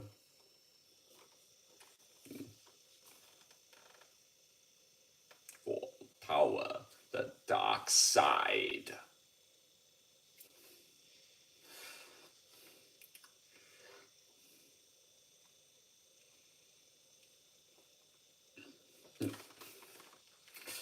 And I absolutely love this lightsaber duel they have between Anakin and Obi-Wan, or between Vader and Obi-Wan here.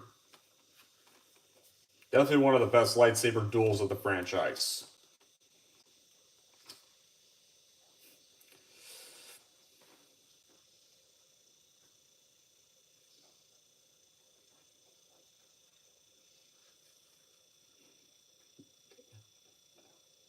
Yeah, that one guy's just leaving. Time for this. And you have that epic score.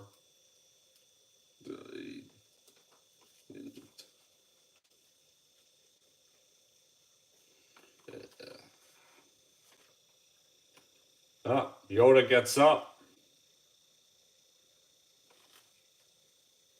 Cool. That's what he thinks. Yep. Yoda uses his force powers to push back the Emperor.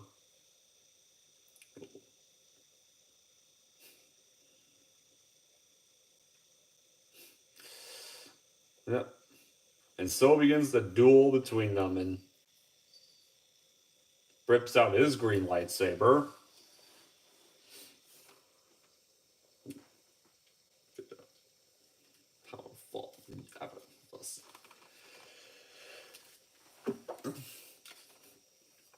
Sidious got his lightsaber back. Ah. Oh, glad. Ah, good. Sidious got his lightsaber back. Yep, Jedi versus Master versus Sith Master. 2 battles.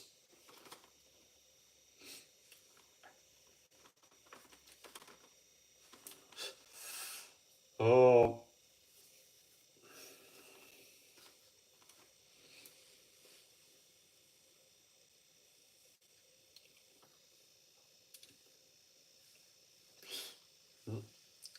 That fight on the Mustafar table. Oh.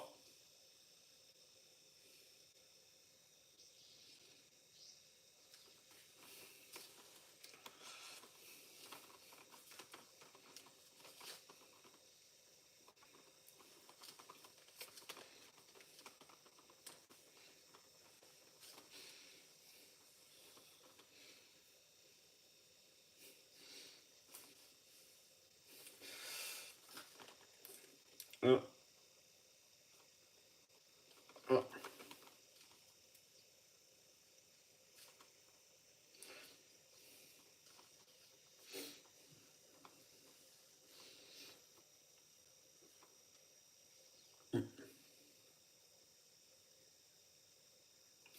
Both using their force powers.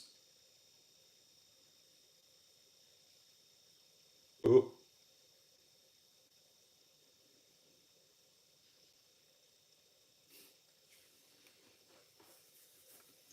Uh.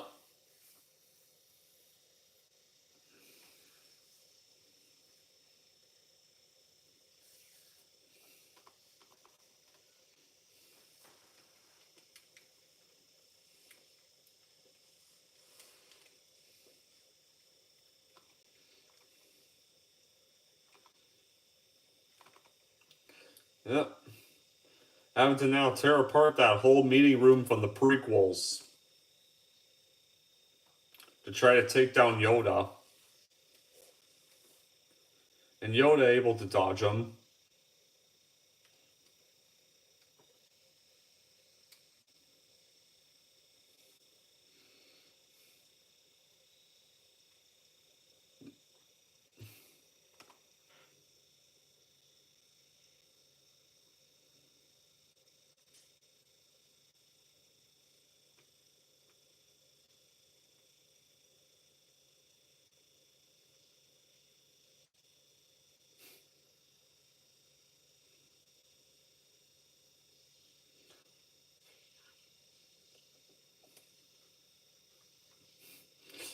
And both using their lightning.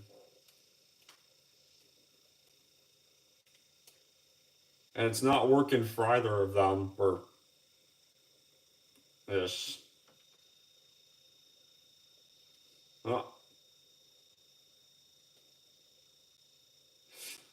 Oh.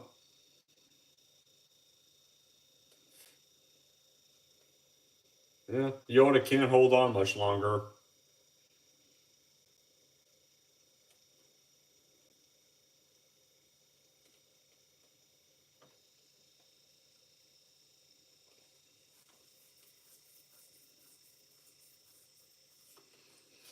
Darn, they keep knocking this headphone out.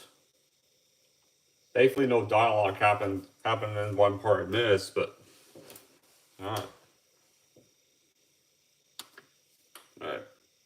I gotta get the helmet ready for that iconic part. I'm still listening to what's going on.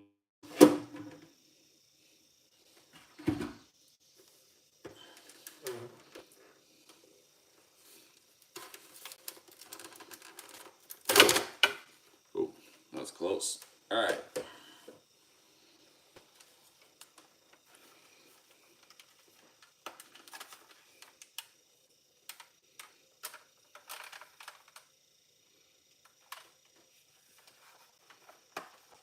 Yep. Yeah, Mr. Organa. The guy who would adopt Leia.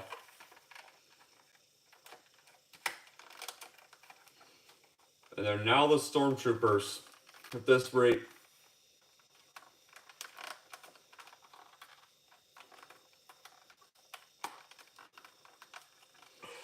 Yeah, Mustafar. Battle and Obi-Wan.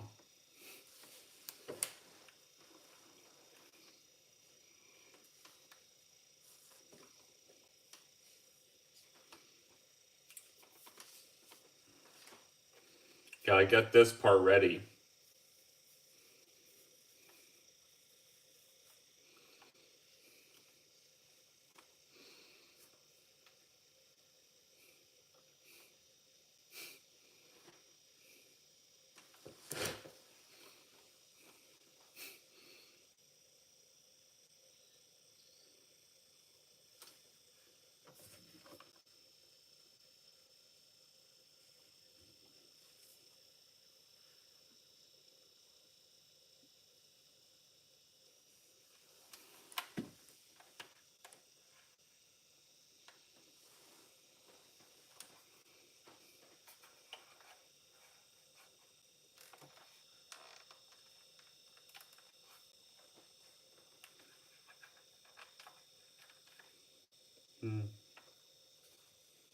Yeah. On the planet he'd be living on in Empire Strikes Back.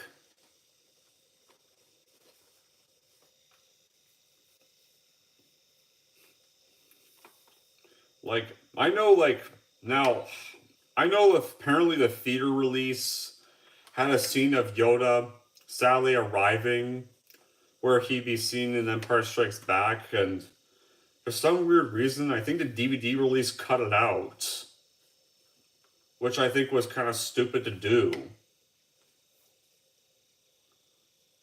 Because if we can see Obi-Wan arriving on Tatooine, we should have seen Yoda arriving at his destination. Once they go their separate ways and go into hiding. Until Luke and Leia would be ready to take on the Empire.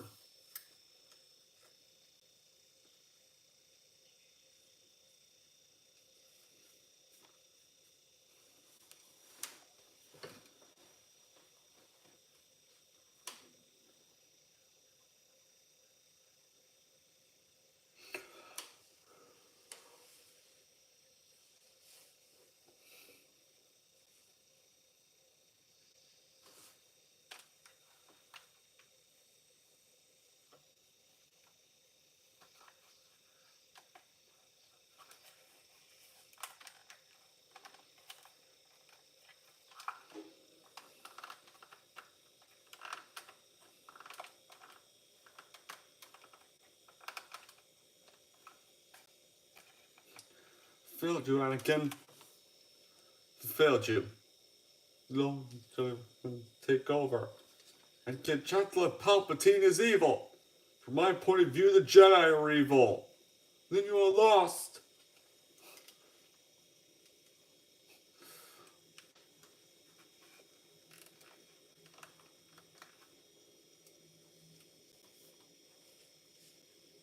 You, my master.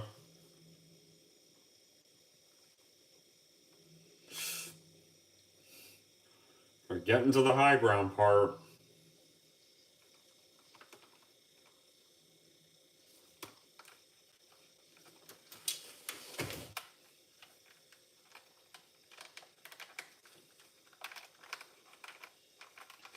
Here we go. It's over, Anakin. I have the high ground. You underestimate my power. Don't try it.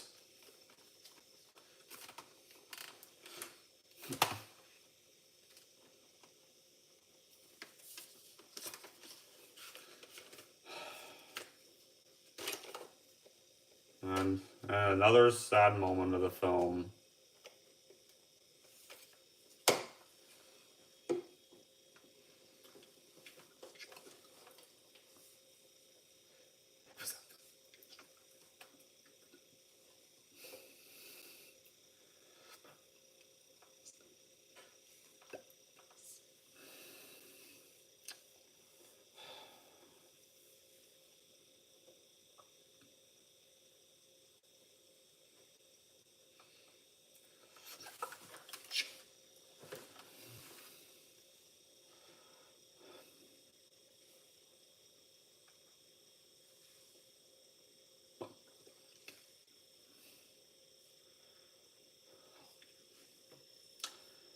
And right here, guys, was the scene I realized this is why he has the cool suit. That was actually not a costume. Turns out that suit was a life support system because of his injuries on Mustafar. Yeah, and easily right here, the most disturbing scene in all of Star Wars. Actually seeing Anakin burn, or Vader actually legitimately burn alive on screen.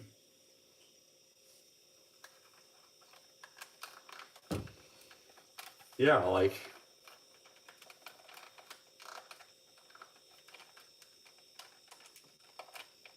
Yeah, 3PO's right, they should get out of there.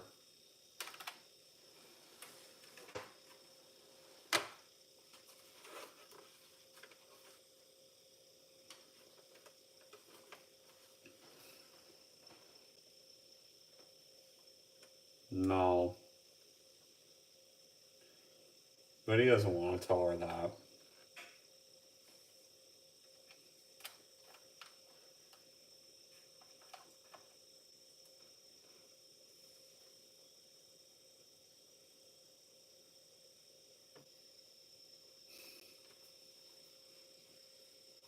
Well, if he fell into the lava, how would, how else would he survive to become the Darth Vader we know?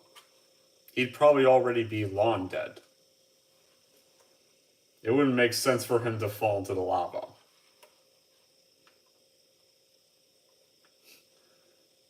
He probably wouldn't be found.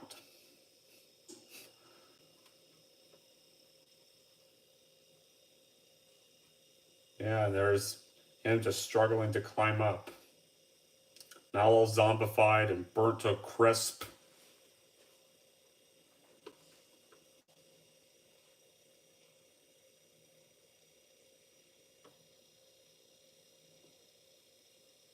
Yeah. Yeah, his look is freaky to look at. Oh, God.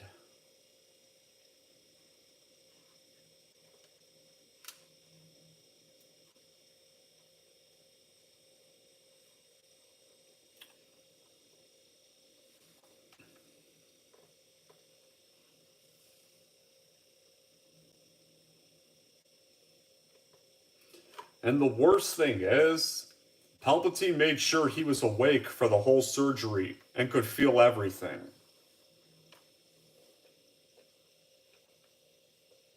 Which is honestly pretty fucked up.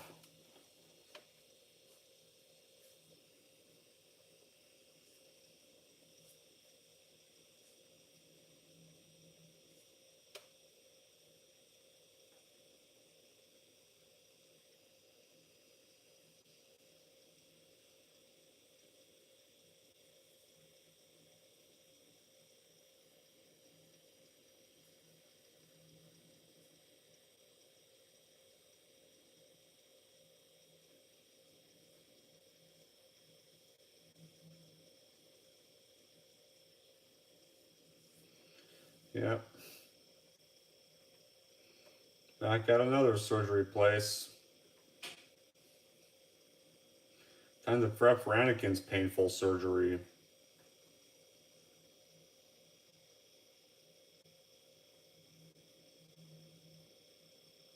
Which she would never recover from.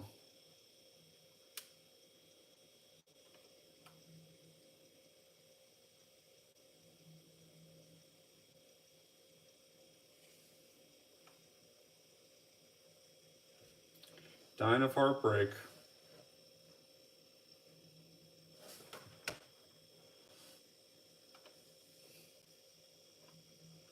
Yeah, we all know what twins those would be.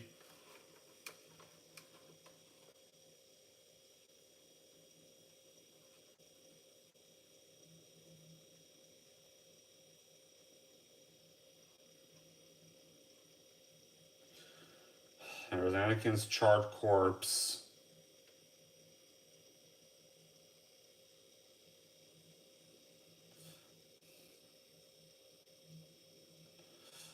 God.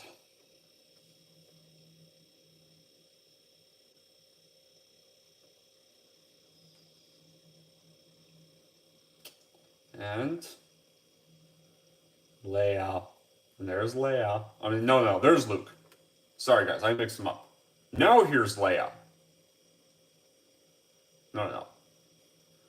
Okay, not yet. Sorry, I keep screwing them up. I know, like, who gets bored, but right now this Luke being born. Now Leia's being born now. Now we're getting to Leia being born. Ugh, I keep screwing them up.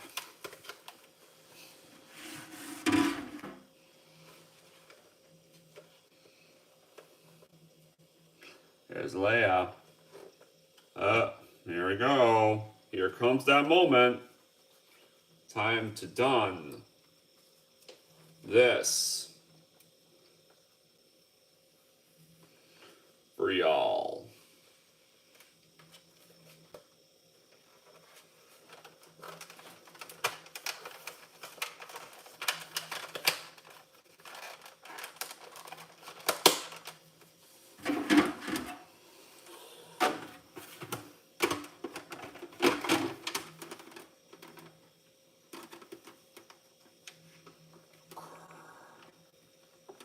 Ta-da!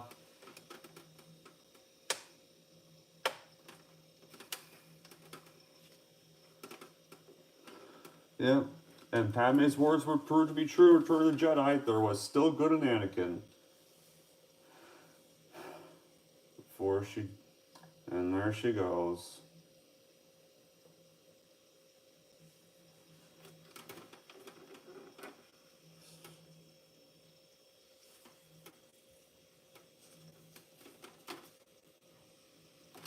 Okay, I can now hear for if I put it on my chin.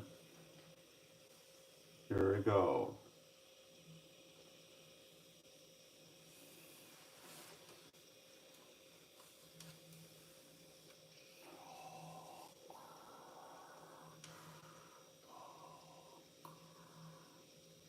Thanks, dark friend.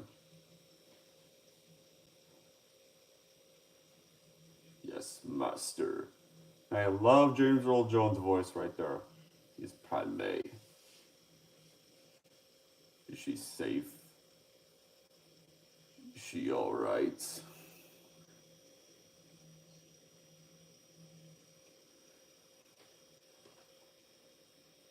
I couldn't have.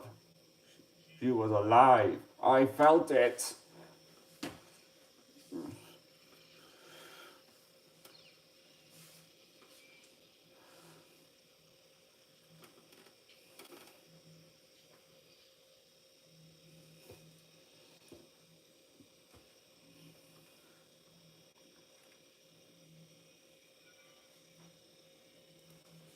To be fair, I have no idea why people hate the no so much. Like, to me, the no works. Like, he's now lost everything. Padme's dead. He thinks his kids are dead. Obviously thinks his children are dead. He doesn't know they're still alive, but since he never saw his children, like, grow up until, like, 16 years later, he thinks they're all dead as well. So, yeah, so I honestly think the no works. It's the last bit of essence left in Anakin, and then it's all gone with that no.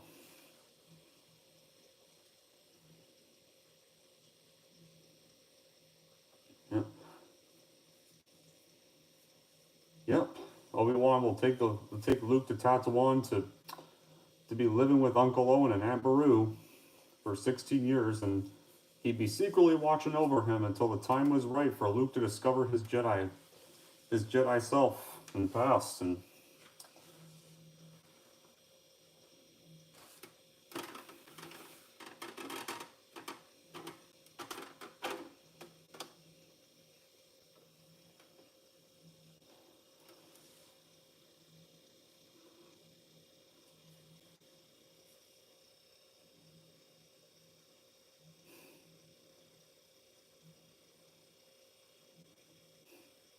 yeah, and Obi-Wan would pretty much teach that trick to Luke. Well, and now, yep, C-3PO and R2 are going to be left with them. They're going to have their memory erased of Anakin. No. Yep, have their memory erased of Anakin. pretty much.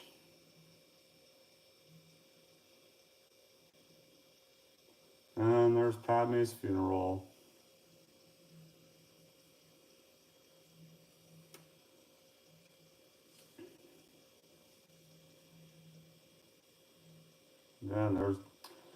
And there's Jar Jar and his world's ruler from episode 1. Just walking in sad silence. Although if there's one thing that does cheer me up, I remember a Robot Chicken episode where Jar Jar shows up to meet and sees Anakin's Vader form and keeps calling him Andy, and like Vader ejects him from the ship, and which was a pretty funny episode.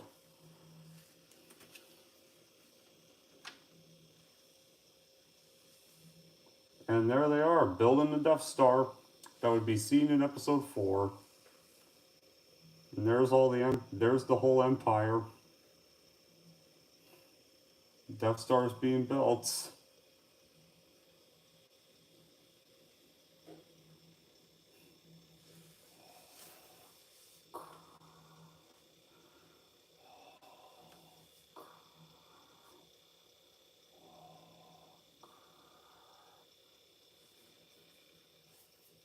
Yep.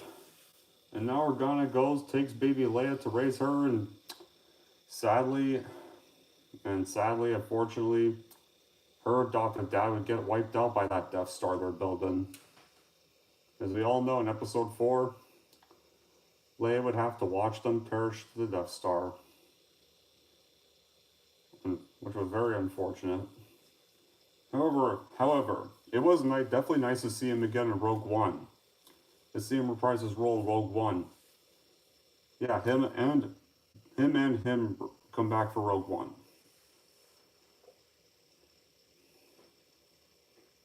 And baby Leia. And now we get to Tatooine, with Obi-Wan dropping off Luke to live with Uncle Owen and Aunt Beru.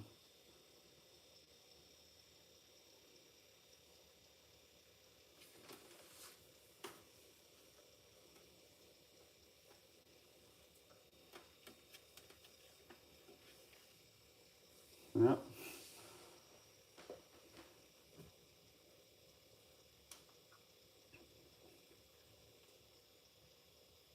Yeah, there it comes to Binary Sunset theme. No, no, no, no, no, no, no. That iconic theme to close out the trilogy in the movie. We all know this baby is going to grow up to Luke Skywalker and become the galaxy's new hope. The end. And right there, guys, that officially wraps up Revenge of the Sith. Yeah, still the best prequel to this day, and always will be the true last proper Star Wars movie. Everything that comes after this movie, that's not Star Wars. That's just Disney showing off how much cool merchandise they think they can sell. Like,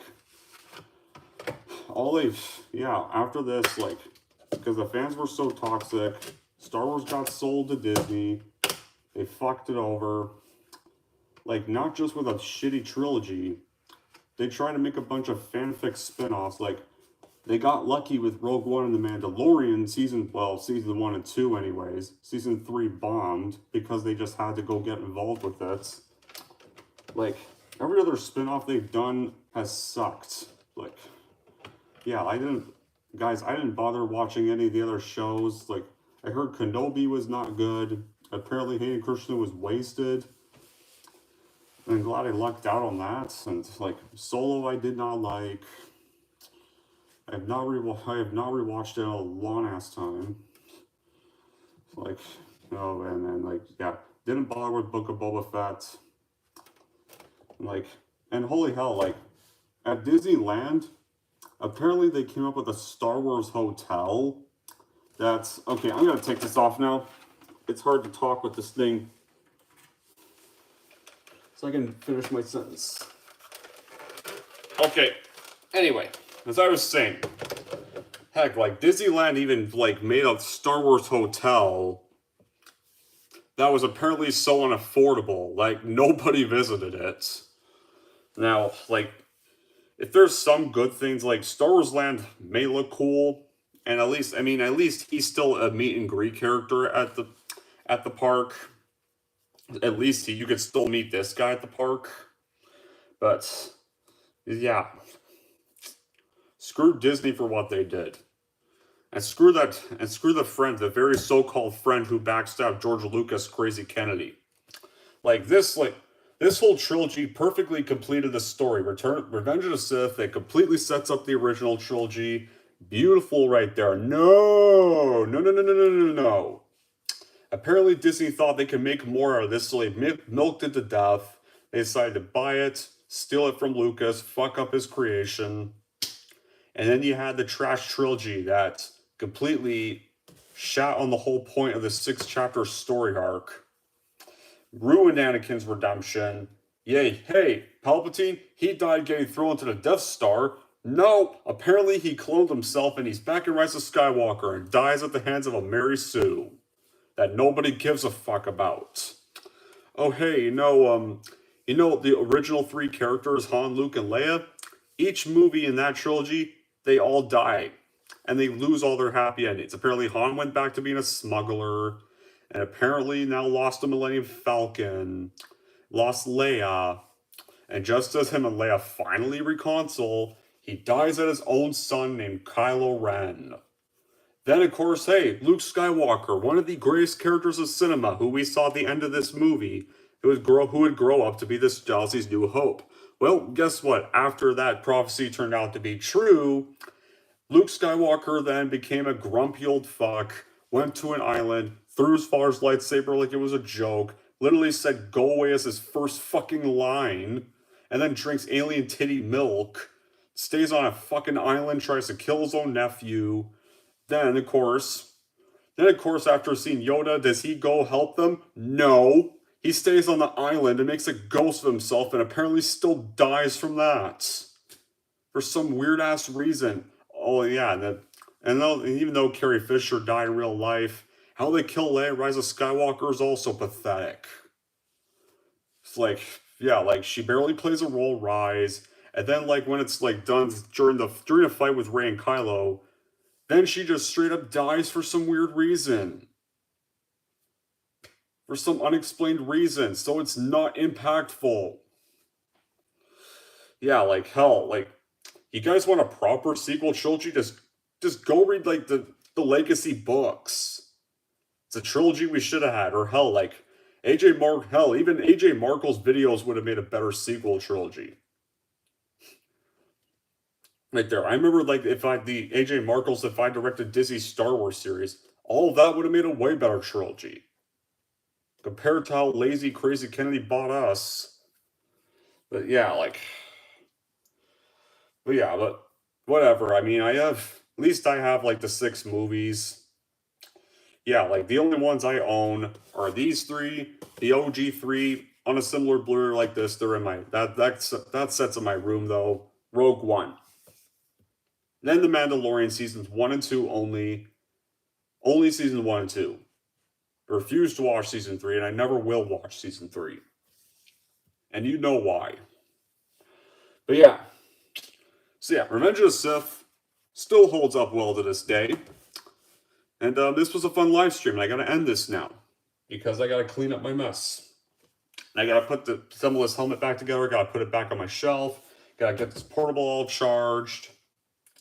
Gotta clean up my popcorn dish and stuff, and yeah, just gotta get ready to end the day soon. Then later gotta do some light weights and stuff. Yeah. So, anyways, guys, that was a fun live stream. That'll be it for this live stream. Once again, happy May the 4th. This was fun to do, and that'll be it for this live stream. Thank you all for watching. If you like this, want to see more, don't forget to like, subscribe to Don G. Corleone, and may the Force